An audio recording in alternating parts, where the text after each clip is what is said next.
सद्योजातं प्रपद्यामि सद्योजाताय वै नमो नमः। भवे भवेनातिभवे भवस्व मां भवोद्भवाय नमः। वामदेवाय नमो ज्येष्ठाय नमः श्रेष्ठाय नमो रुद्राय नमः कालाय नमः कलविकरणाय नमो बलविकरणाय प्रमथनाय नमः सर्वभूतदमनाय नमो मनोन्मनाय नमः। अघोरेभ्यो घोरेभ्यो घोरघोरतरेभ्यः सर्वेभ्यः सर्वसर्वेभ्यो नमस्ते अस्तु रुद्ररूपेभ्यः। तत्पुरुषाय विद्महे महादेवाय धीमहि तन्नो रुद्रः प्रचोदयात्। ईशानः सर्वविद्यानाम् ईश्वरः सर्वभूतानां ब्रह्माधिपतिर्ब्रह्मणोऽधिपतिर्ब्रह्मा शिवो मे अस्तु सदा शिवो।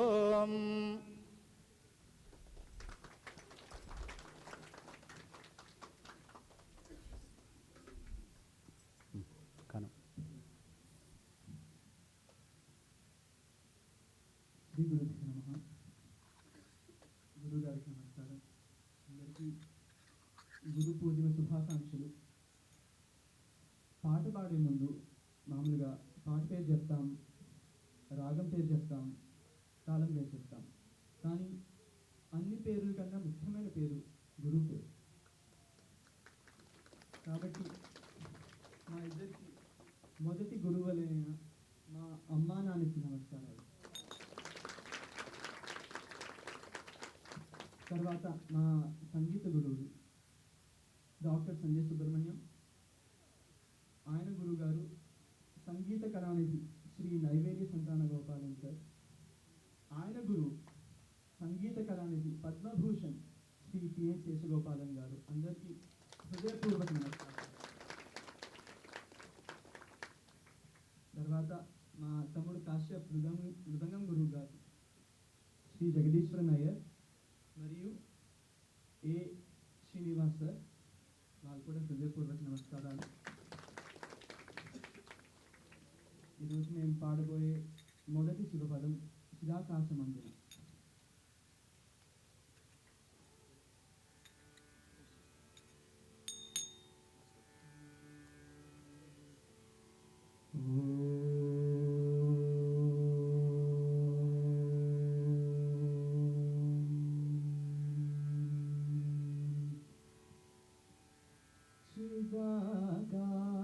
చిదాకాశమందున ఇది శివపదము సదానంద పరము హృదాస్పదము శ్రీప్రదము. చిదాకాశమందున ఇది శివపదము సదానంద పరము హృదాస్పదము శ్రీప్రదము. చిదాకాశమందున ఇది శివపదము మత్తరోగదనుజు నడచి మహిమహిమలను నిచి చిత్తజ దోషముల దృంచి చెడు నడతల త్రంచి. మత్తరోగదనుజు నడచి మహిమహిమలను నిచి చిత్తజ దోషముల దృంచి చెడు నడతల త్రంచి. హత్తిన అజ్ఞానమునకు హత్తిన అజ్ఞానమునకు ఆవల భాషించి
పాడబోయే పదం పగిలుదై.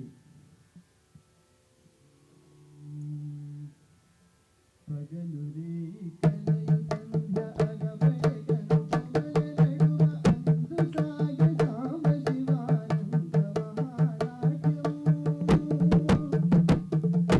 పగలురే కలయు సంధ్య అగపడే కనుమల నడుమ అందు సాగే సాంబ శివానంద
మహానాట్యము.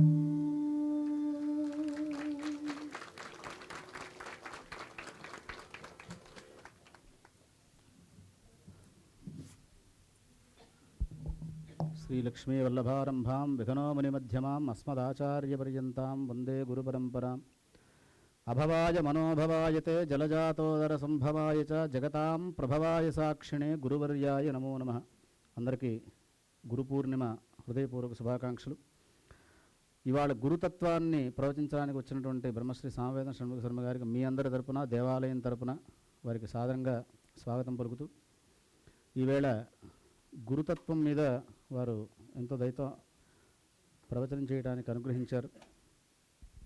గురుతత్వం మీద ఇవాళ ఎందుకు అడిగా ఉంటే, ఇవాళ రేపు భక్తి సంప్రదాయం ఈ రెండు పదాలు చాలా వెర్రితల్లు వేసినాయి. ఎంత వెర్రితల్లు వేసినాయో మనందరం చూస్తూనే ఉన్నాం. ఆ దాంట్లో ఆ వెర్రితల్లు వేసి చివరికి గురు పూర్ణిమకు కూడా రకరకాలైనటువంటి ఈ వెర్రితల్లన్నీ వేసి రకరకాలు చేస్తున్నారు, చేయవలసినవి చేయటం మానేసి. కాబట్టి ఆ గురుతత్వం గురించి అందరికీ తెలియచెప్పి అసలు గురు పూర్ణిమ అంటే ఏమిటో చెప్పవలసిందిగా వారిని ప్రార్థించాం. వారు దయతో అనుగ్రహించారు. మీ సమయం తీసుకోకుండా వారిని వేదిక మీదకి రావాల్సిందిగా ప్రార్థిస్తున్నాను.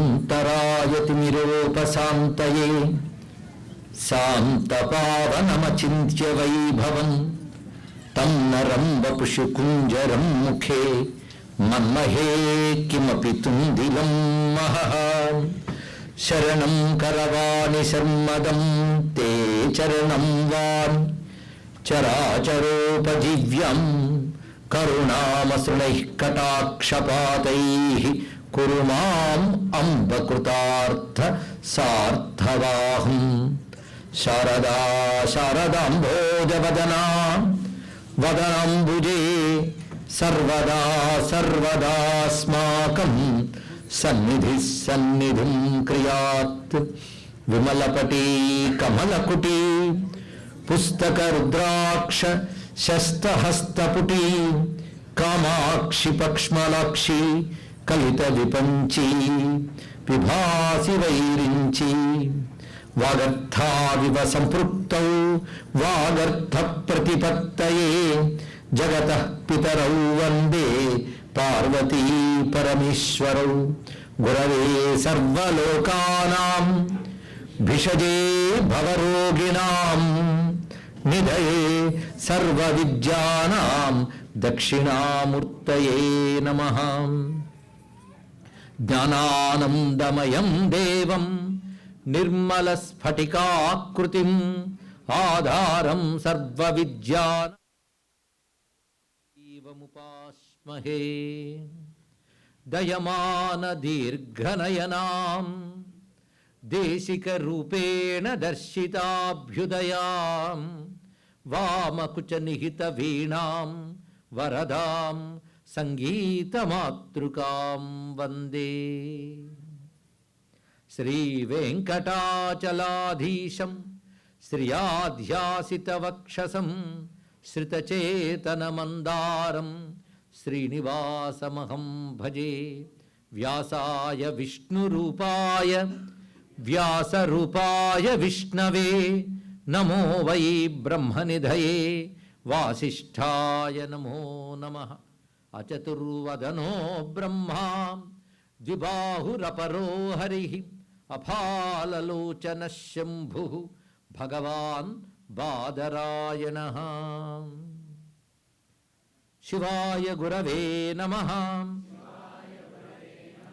శివాయ గురవే నమః శివాయ గురవే నమః శ్రీమాత్రే నమః శ్రీమాత్రే నమః శ్రీమాత్రే నమః శ్రీ విష్ణురూపాయ నమః శివాయ శ్రీకృష్ణ శరణం మమ ఓం నమో భగవతే వాసుదేవాయ ఓం నమో భగవతే వ్యాసదేవాయ నమో మహద్భ్యో ఋషిభ్యో గురుభ్యో నమః సర్వజగద్గురువైన శ్రీ వెంకటేశ్వర స్వామి పాదపద్మాలకు నమస్కరిస్తూ స్వామి సన్నిధిలో గత 4 రోజుల నుంచి ప్రవచనం చెప్పుకుంటున్నాం. ఇవాళ కూడా శివలీల అనుకుంటే శివలీలలో భాగమే గురుతత్వం. శివుడు కూడా గురుస్వరూపాన్ని గురుతత్వాన్ని తెలియజేశాడు. ఆ మాటకు వస్తే భగవంతుడు లీలయే ఒక గురువు. ఎందుకంటే అది మనకు ఎన్నో నేర్పుతోంది, మనకు శిక్షణనిస్తోంది, సాధనని చెప్తోంది. ఇది లీలలో అంతర్భాగంగానే భావిస్తూ ప్రవచనానికి ఒక బ్రేక్ ఇచ్చామని కాకుండా ప్రవచనంలో అంతర్భాగంగానే భావించుకుంటూ గురుతత్వం చెప్పుకునేటువంటి చక్కని బాధ్యతని నాకు అప్పగించిన దీక్షితులు గారిని నేను ముందు నమస్కరిస్తున్నాను. వారు పలికిన పలుకులో ఒక సూచన ఉంది, ఒక ఆవేదన ఉంది. సంప్రదాయం నుంచి దూరం అయిపోతుంది క్రమక్రమంగా అని ఒక బాధ తెలియజేశారు. ఆ బాధే మాకు కూడా ఉన్నది. ఆ విషయంలో సౌహృదయం ఉన్నది కనుకనే తెలుసుకోవాల్సిన అవసరం మనందరికీ ఉంది. గురు పూర్ణిమ అంటే గురు పూర్ణిమ అని అందరూ చేసుకుంటున్నాం. రకరకాల కల్టులు కూడా తయారయ్యాయి. అది ఎంతమేరకు సనాతన ధర్మానికి అనుబంధంగా ఉంది, సంప్రదాయాన్ని అనుసరిస్తుందో పక్కన పెట్టి ఒక కల్టులు, ఈ కల్టుల్లో చేరిపోవడాలు, వాళ్ళు గురు పూర్ణిమని సెలబ్రేట్ చేసుకోవడాలు చూస్తున్నాం ఇక్కడ. అసలు గురు పూర్ణిమ అంటే ఏమిటి, ఎందుకు వచ్చింది అన్న దగ్గర నుంచి గురుతత్వాన్ని చెప్పుకునే ప్రయత్నం చేద్దాం. అసలు ఎలా వచ్చింది గురు పూర్ణిమ? ఆషాఢ పూర్ణిమని ఎందుకు గురు పూర్ణిమ అన్నాం, ఇది కూడా తెలుసుకోవాలి కదండి. దీనికి మరొక పేరు వ్యాస పూర్ణిమ అనేది దీని ప్రధానమైనటువంటి పేరు. ఇది ఎలా వచ్చిందంటే మనకు చాతుర్మాస్యములు ఉంటాయి, ప్రతి వారికి తెలిసి ఉంటుంది. చాతుర్మాస్యములు ఆషాఢ మాసంలో ఏకాదశి నుంచి 4 నెలలు గృహస్థులకి పూర్ణిమ నుంచి 4 నెలలు సన్యాసులకి చాతుర్మాస దీక్షలు అంటారు. అంటే ఈ 4 మాసములు కొన్ని నియమాలతో జీవిస్తారు. ఒక విధంగా చెప్పాలంటే అంతర్ముఖ సాధనకు ఉపయోగమైనటువంటి కాలము అని. ముఖ్యంగా వర్షాలు మొదలైనవి పడతాయి కనుక ఇక్కడి నుంచి సంచారానికి అనుకూలంగా ఉండదు. పైగా యతి ధర్మంలో అహింస చాలా ప్రధానమైనటువంటిది. అందుకు ఈ ప్రయాణాల్లో ఈ జంతుజాలాలు, అనేక కీటకాలు, క్రిములు మొదలైనవి కూడా వస్తూ ఉంటాయి. వాటికి కూడా విపత్తు కలగకూడదని వీళ్ళు ప్రయాణాలు చేయరు. ఆ సమయంలో యతీశ్వరుడు పరివ్రాజక ధర్మాన్ని అనుసరించి సంచారం చేస్తాడు. అలాంటిది ఈ రోజు నుంచి సంచారాన్ని ఆపివేసి ఒకచోట స్థిరంగా ఉంటారు. ఆ స్థిరం అనేది ఒక ఏకాంతవాసంగా వారు ఏదైనా ఎంచుకోవచ్చు. ఒక క్షేత్రం కావచ్చు, ఒక గ్రామం కావచ్చు. తమకు అనుకూలమైన ఒక చోటు యతీశ్వరుడు ఎంచుకుంటాడు.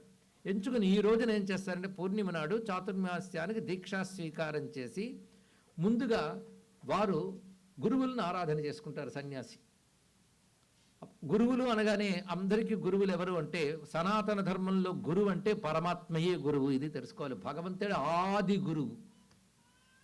జ్ఞానానికంతటికీ భాండారం ఏదంటే వేదమే భాండారం. ఈ రెండు తెలుసుకోవాలి. శాస్త్రము వేదము, గురువు భగవంతుడు. వేదం ఎక్కడి నుంచి వచ్చింది అంటే వేదో వేద విదవ్యంగో వేదాంగో వేదవిత్ కవిహి అని చదువుకుంటున్న విష్ణు శాస్త్రంలో. వేదము యస్య నిశ్వసితం వేదాహ అని ఉపనిషత్తు కూడా చెప్తుంది. ఒక వ్యక్తికి ఊపిరులు ఎలా ఉంటాయో పరమాత్మకు ఊపిరులు వేదములు. అంటే ఊపిరికి వ్యక్తికి ఉన్న అనుబంధం వేదానికి భగవంతునికి ఉన్నది. ఇక్కడ అంత విశేషం. ఉచ్ఛ్వాస నిశ్వాసాలు ఎంత అప్రయత్నంగా వస్తాయో పరమాత్మ నుంచి అలా వచ్చాయి. అలా వచ్చిన వేదము మానవులు నిర్మాణం చేయలేదు. ముందు ఇక్కడ ఉన్నటువంటి పిల్లలు కూడా తెలుసుకోవాలి. మానవ నిర్మాణం కాదు ఇది. మరి ఎలా వచ్చింది అంటే మహర్షుల తపశ్శక్తి చేత వాళ్ళలో ఒక అతీంద్రియ ప్రజ్ఞ మేల్కొంటుంది. అతీంద్రియ ప్రజ్ఞ. అందరి ప్రజ్ఞ కూడా ఇంద్రియాలతో లోబడి ఉంటుందండి. సర్వమానవుల ప్రజ్ఞ కూడా ఇంద్రియాలతో లోబడి ఉంటుంది. ఏ విషయం చెప్పినా ఇంద్రియాలకు పరిచయమైన చెప్తేనే అర్థమవుతుంది సర్వమానవులకి. కానీ సత్యం ఎప్పుడు ఇంద్రియాలకు దొరికేదే కాదు. ఇంద్రియాలకు అతీతమైన సత్యం ఉంటుంది. అది విశ్వాన్ని నడిపే సత్యం. అది తెలుసుకోవాలంటే ఈ సాధారణ ప్రజ్ఞ చాలదు. ప్రజ్ఞకి ఇన్ట్యూషన్ అని కూడా అనొచ్చు. సాధారణ ప్రజ్ఞ చాలదు. దాని ఒక ప్రత్యేక ప్రజ్ఞ కావాలి. అది ప్రత్యేకమైనటువంటి స్టడీ వల్ల వీటి వల్ల రాదు. దానికి కావలసిన సాధన పేరు తపస్సు. ఈ తపస్సును చేయడం వల్ల ఒక ప్రజ్ఞ మేల్కొంటుంది. ఆ ప్రజ్ఞ పేరు అతీంద్రియ ప్రజ్ఞ అంటారు. ఇంద్రియాలకు అతీతమైన ప్రజ్ఞ. దాని శాస్త్రం మరొక పేరు పెట్టింది ఋతంభర ప్రజ్ఞ అని. అంటే విశ్వాన్ని నడిపే శాశ్వత సత్యాలను తెలుసుకోగలిగిన ప్రజ్ఞాశక్తి తపశ్శక్తి వల్ల ఏర్పడుతుంది. అలాంటి తపశ్శక్తి కలిగిన వారికి భగవత్ స్వరూపమైన వేదములు సాక్షాత్కరిస్తాయి. సాక్షాత్కరిస్తాయంటే వాళ్ళ అనుభవానికి వస్తాయి. మంత్రాన్ని వాళ్ళు దర్శిస్తారు. దర్శిస్తారు అంటే అర్థం చూస్తారని కాదు, అనుభవానికి తెచ్చుకుంటారని అర్థం. వాళ్ళకి శబ్దాలు వినబడతాయి. ఆ శబ్దాలే పరమాత్మ యొక్క శబ్దములు వేదములు. అంటే పరమాత్మ ధరించిన శబ్ద రూపాలు వేదాలు. వేదము అంటే the sound form of God. ఆ రూపంతో భగవంతుడు ఆ శబ్దములుగా వినబడితే అది విన్నారు ఋతంభర ప్రజ్ఞతో ఋషులు. కనుక ఋషి దర్శనాత్. ఋషులు, మునులు, తపస్సులు ఇన్ని రకాల పేర్లు మనం కలిపేస్తూ ఉంటాం.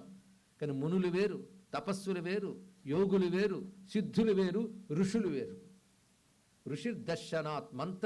ద్రష్టల్ని ఋషులు అంటారు. ఋషయో మంత్రద్రష్టారహ అని కూడా నిర్వచనం మనకు చెప్తున్నారు. అలాగా ఋషులు దర్శించినటువంటి మంత్రములు. మంత్రములు అంటే వాక్యాలు కావు, వాక్యాలు కాకపోవు. మరి ఎందుకు అలా చెప్పామంటే మంత్రముకి వాక్యానికి తేడా ఏమిటంటే మనం ఒక భావం చెప్పుకోవడానికి ఏవైనా వాక్యాలు మాట్లాడుతుంటాం. కానీ శక్తివంతమైన మాటని మంత్రం అంటారు. శక్తివంతమైన శబ్దం అంటే మీకు అర్థమైతే శక్తి కాదు, అర్థం కాకపోయినా ఇట్ సెల్ఫ్ దానికి ఒక ఎనర్జీ ఉంది. అలా శక్తివంతమైన మాటల్ని మంత్రములు అంటారు. అంటే ఆ మంత్రము జడము కాదు. ఒక మాట ఉందనుకోండి, మాటకేం ప్రభావం ఉంటుంది, కానీ మంత్రానికి ప్రభావం ఉంటుంది. ఎందుకు? భగవంతుడు మంత్ర రూపంలో వచ్చాడు, శబ్ద రూపంలో తనను తాను వ్యక్తపరుచుకున్నాడు. అలా వినబడ్డాయి. ఆ వినబడ్డది జ్ఞానం. జ్ఞానం అంటే విద్ అనే ధాతువు నుంచి వచ్చింది వేదం. వేదం అనగా జ్ఞానం అని అర్థం ఇక్కడ. అది మొత్తం సనాతన ధర్మానికి ఆరిజిన్, మూలం ఏమిటంటే వేదం. వేదం మానవ నిర్మితం కాదు. అందుకే దాని మరొక మాట అపౌరుషేయం అని పేరు. అంటే పురుష సృష్టి కాదు, మానవ సృష్టి కాదు. ఋషులు కూడా సృష్టించలేదు. అందుకే వేదములో మనకి కొన్ని మండలాలు, కొన్ని సూక్తములు ఉంటాయి. వాటి ముందు ఈ మండలమునకు, ఈ సూక్తమునకు ఫలానా ఋషి ద్రష్ట అని ఉంటుంది. ద్రష్ట ఋషి అంటే ద్రష్ట, అంటే కానీ స్రష్ట కాదు, అంటే విజువలైజ్ చేసుకున్నాడు తప్ప క్రియేట్ చేయలేదు అని చెప్తున్నారు ఇక్కడ. కనుక ఆ ఋషికి అది దర్శనమిచ్చింది. అలా ఋషులకు దర్శనమిచ్చిన సత్యములన్నింటినీ కలిపి వేదము అంటారు ఇక్కడ. ఇందులో ఒక్కొక్క ఋషి అయినా ఒకరికొకరికి విరోధాభిప్రాయాలు లేవు. ఎందుకంటే సత్యానికి విరోధం లేదు, రెండు అభిప్రాయాలు ఉండే, సత్యం ఎప్పుడు ఒకటే. పైగా వాళ్ళ ప్రజ్ఞ మామూలు మానవ స్థాయిలో లేదు. మానవుల్లో కూడా ఇంటలెక్చువల్ లెవెల్ ఎక్కువ ఉన్న వాళ్ళు ఉంటారండి, అంతకంటే ఎబో లెవెల్ ఇది. వాళ్ళకి శాశ్వత సత్యం తెలుస్తుంది. ఇవాళ ఒక ఇంటలెక్ట్ ఒక సిద్ధాంతాన్ని ప్రతిపాదించి మళ్ళీ ఒక 10 రోజుల తర్వాత నేను మొన్న చెప్పిన సిద్ధాంతంలో కొన్ని పొరపాట్లు ఉన్నాయని మార్చచ్చు, కొన్ని వాడు మార్చకపోయినా మరొకడు మార్చచ్చు. ఇలా మారుతూ ఉంటుంది మానవ మేధస్సు. కానీ ఋషి మేధస్సు అలాంటిది కాదు. ఋషి మేధస్సులో వచ్చే సత్యము శాశ్వత సత్యము. శాశ్వత సత్యం అంటే ఎటర్నల్ ట్రూత్. శాశ్వతం అనేటువంటి మాటకే సంస్కృతంలో సనాతనం అంటారు. ఇక్కడ సనాతనం అంటే శాశ్వతం, ఇది మారదు, ఎన్ని కాలాలు వచ్చినా మారదండి. ఏం కాలం మారిపోతుంటే మనం మారిపోవాలంటే మనం మారుతామండి. మన పూర్వీకుల కాలంలో కళ్ళతో చూసేవారు, ఇప్పుడు కాలం మారిందని కాళ్ళతో చూస్తున్నారా? మన పూర్వకాలంలో సూర్యుడు తూర్పును ఉదయించును, ఇప్పుడు మారిందా? అలా కొన్ని మారని సత్యాలు ఉంటాయి, వాటినే ఋతకం సత్యం 2 శబ్దాలతో చెప్తున్నా. ఆ మారని సత్యాలు, వాటిని దర్శించిన వాళ్ళు ఎవరు? వాళ్ళు ఋషులు. కనుక శాశ్వత సత్యాల సమాహారం వేదం. ఇలాంటి వేదము ఎంత ఉన్నది అంటే అనంతావై వేదాహ, అనంతముగా ఉందిట ఆ వేదములు. అలాంటి వేదములే సనాతన ధర్మానికి జ్ఞానానికి మూలం. ఎప్పుడు పుట్టే వేదములు అంటే సృష్టి ఎప్పుడు ప్రారంభమైందో వేదం అప్పుడే ప్రారంభమైంది, ఇది తెలుసుకోవాలి ఇక్కడ. సృష్టికి లెక్క చెప్పగలరా? కష్టపడ్డ చెప్పడం కష్టం. ఈశ్వరుడు ఎలాగో ఆయన సృష్టింపబడలేదు కనుక ఆయనకి ఆది చెప్పలేం. సృష్టికి ఆది ఏదో ఉంది, మనం చెప్పలేం. కానీ సృష్టి ప్రారంభించినప్పుడు భగవానుడు తన నుంచి వేదములు వ్యక్తపరిచి మొట్టమొదటిగా బ్రహ్మదేవుడికి ఇచ్చాడు. ఆయన ఆ వేదముని సృష్టికర్తకి ఇచ్చాడు. ఆ వేద జ్ఞానంతో సృష్టిని చేశాడు భగవానుడు. అనగానే మనకి వెంటనే వింటూ ఉంటే మీకు బొమ్మ కట్టచ్చు. వేదములైన పుస్తకం బ్రహ్మకిచ్చాడు అంటే అది వైకుంఠం ప్రెస్లోనా కైలాసం ప్రెస్లోనా ప్రింట్ అయిందంటే వేదం బుక్ కాదు, వేదం అంటే జ్ఞానమే. ఆ జ్ఞానం పరమేశ్వర స్వరూపం. అది బ్రహ్మదేవుడికి ఇస్తే బ్రహ్మదేవుని యొక్క అనుగ్రహం చేత ఋషులు తపస్సు చేసి వాళ్ళు గ్రహించారు. ఇప్పుడు తెలిసింది కదా. అందుకే మొట్టమొదటి గురువు ఎవరయ్యారు? పరమాత్మ అయ్యాడు. అందుకే శాస్త్రం కూడా మనకు చెప్తోందంటే మొదటి నుంచి యో బ్రహ్మాణం విదదాతి పూర్వం యోగి వేదా ప్రహ్ణోహి తస్మై తగుంహి దేవమాత్మబుద్ధి ప్రకాశం ముముక్షుర్వై శరణమహం ప్రపద్యే హిరణ్య గర్భంజనయామాస పూర్వం ఇత్యాది శృతి మంత్రాల్లో కూడాను పరమాత్మ ఎంత అనాదియో, ఆయనకు ఆది చెప్పలేరు, వేదమునకు కూడా ఆది చెప్పలేము, అనాది. సృష్టికి ఆది ఉంది గనక మనం అక్కడి నుంచి లెక్క కట్టుకుంటున్నాం. కానీ బ్రహ్మదేవుడికి మొట్టమొదటి భగవానుడు ఇచ్చిన జ్ఞానం పేరు వేదము. ఈ వేదం తర్వాత ఋషులు బ్రహ్మ నుంచి గ్రహించారు కనుక మొదటి గురువు భగవంతుడైతే రెండవ గురువు బ్రహ్మదేవుడు అయ్యాడు. బ్రహ్మదేవుడు తర్వాత గురువులు మహర్షులందరూ అవుతారు. ఇక్కడ మహర్షులందరూ మన గురువులు. అదే మన సంస్కృతికి మరొక పేరు ఉన్నది. సనాతన ధర్మం పేరు ఒకటి, ఆర్ష ధర్మం. ఎప్పుడైనా విన్నారు మీరు? ఆర్ష అంటే ఋషి సంబంధమైన అని అర్థం. ఇక్కడ ఈ పదానికి మనం ముందు అర్థం చేసుకోగలగాలి. ఆర్ష ధర్మం అంటే ఋషులు వల్ల ఏర్పడిన ధర్మం అనేది. ఋషులు అంటే ఏమిటి? ఇందాక నిర్వచనం చెప్పుకున్నాం. ఇది గురువు అనగానే ఇవన్నీ గుర్తుకొస్తాయండి, ఏం చేస్తాం? అయితే ఎందరు ఋషులు మనకున్నా ఎవరు ఒక్క ఋషిని చెప్పుకుంటే సరిపోతుంది కదా, లేకపోతే సమయం మనకు అందరిని అనుకోవడానికి కుదురుతుందా అంటే వేద ఋషులు ఎంతమంది ఉన్నారండి. వేద ఋషులు ఎంతమంది ఉన్నా మనం అందరిలో మొదటి మహర్షిని తలుచుకోవాల్సింది వశిష్ఠ మహర్షిని. ఈ వశిష్ఠులు వారు ఒక విధంగా ఆది మహర్షి, బ్రహ్మర్షి కూడా. అలాంటి వశిష్ఠుని తర్వాత మన దాకా విద్యను తీసుకొచ్చిన వాళ్ళందరూ మన గురువులే. దీన్ని బట్టి ఏదైతే మనకి వేదము చెప్పిందో అదే మనకి ప్రమాణం.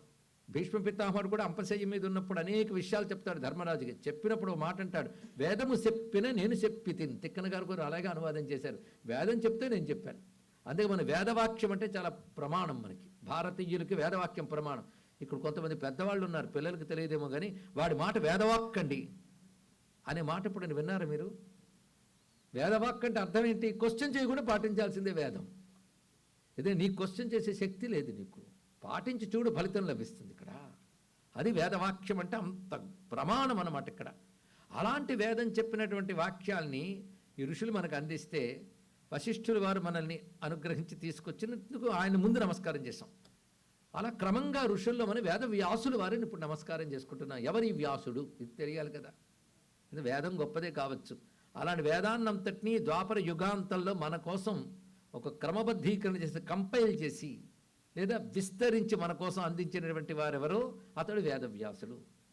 కనుకనే వేదం మనకి గొప్పదైనప్పటికీ కూడా దాన్ని మనకు పద్ధతిగా అందించిన వేదవ్యాసుల్నే మనం నమస్కారం చేసుకోవాలి. ఆ వశిష్ఠు నుంచి వేదవ్యాసుల వరకు ఎందరో మహర్షులు ఉన్నారు.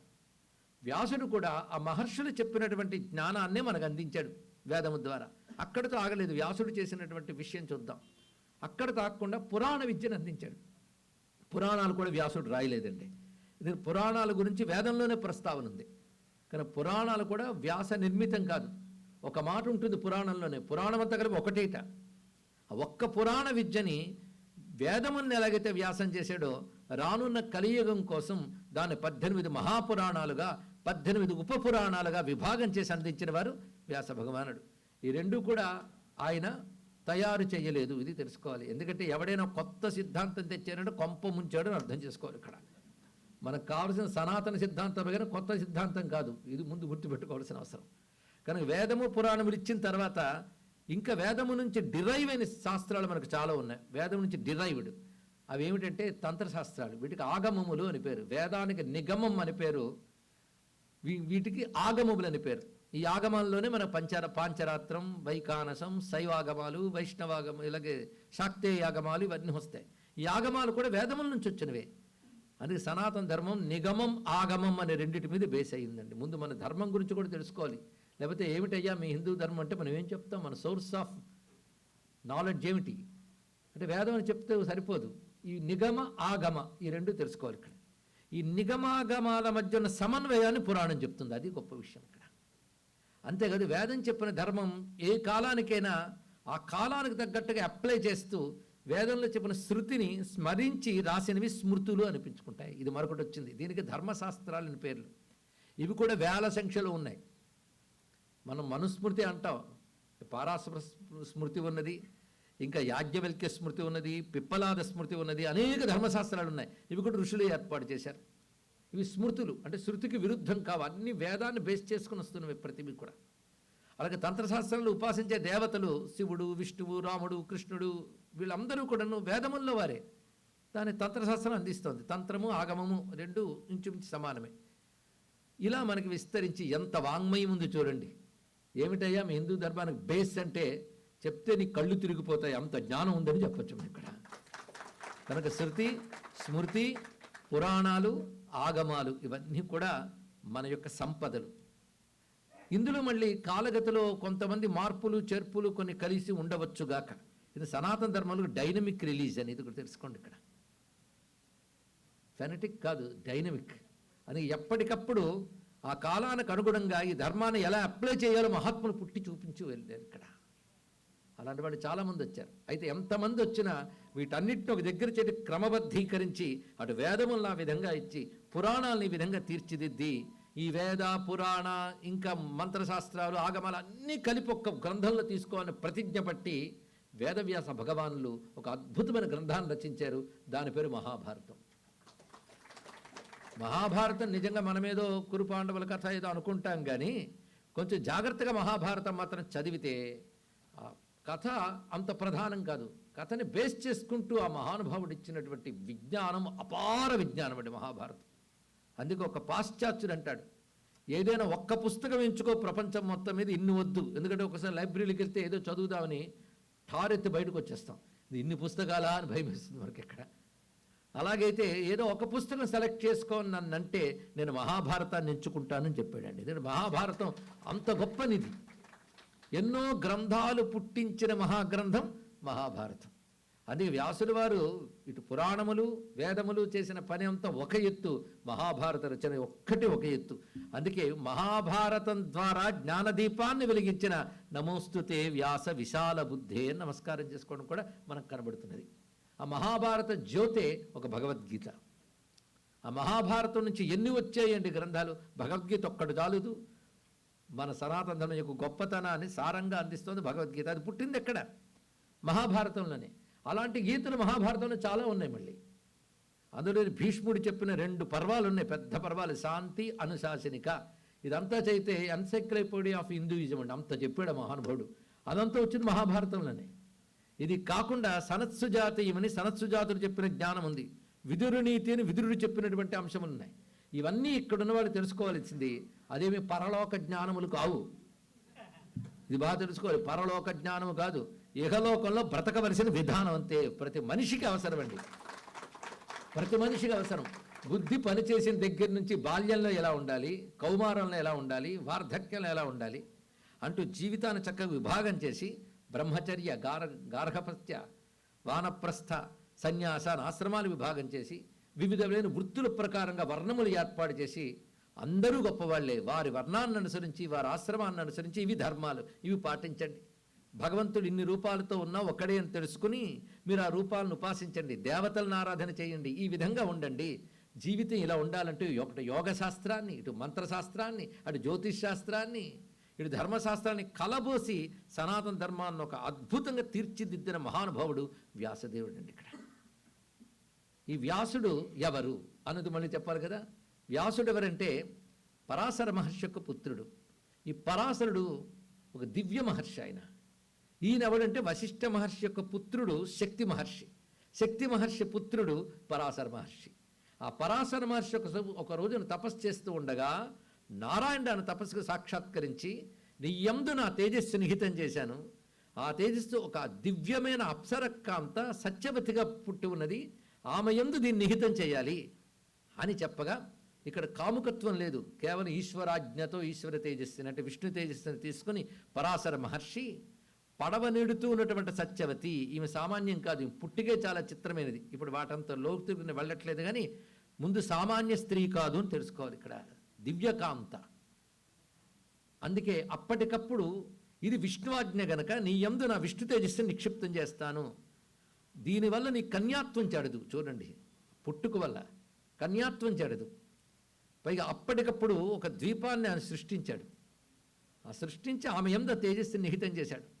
పైగా సజ్జోగర్భముగా ఉత్పన్నమయ్యాడు. కొన్నాళ్ళు ఉండి కడుపులోంచి రావడం కాకుండా సజ్జోగర్భంగా ఉత్పన్నమై వచ్చినటువంటి మహానుభావుడు వ్యాసదేవుడు. అంత గొప్ప పుట్టుకండి ఆయన. ఇక్కడ ఆయన అసలు పేరు కృష్ణద్వైపాయనుడు. నేను చెప్పిన ఈ వ్యాసుడు కదా కృష్ణుడు. ఈయన అసలు పేరు కృష్ణుడు. అయితే మనం ఎక్కువ మంది కృష్ణులు అయిపోవడంతో కన్ఫ్యూజన్ వస్తుందని కొంచెం తెచ్చుకుంటున్నాం. ద్వైపాయనుడు, ద్వీపంలో పుట్టాడు కనుక ద్వైపాయనుడు, అసలు పేరు కృష్ణుడు, కృష్ణద్వైపాయనుడు. అయితే వ్యాసుడు అనేది ఒక పదవి.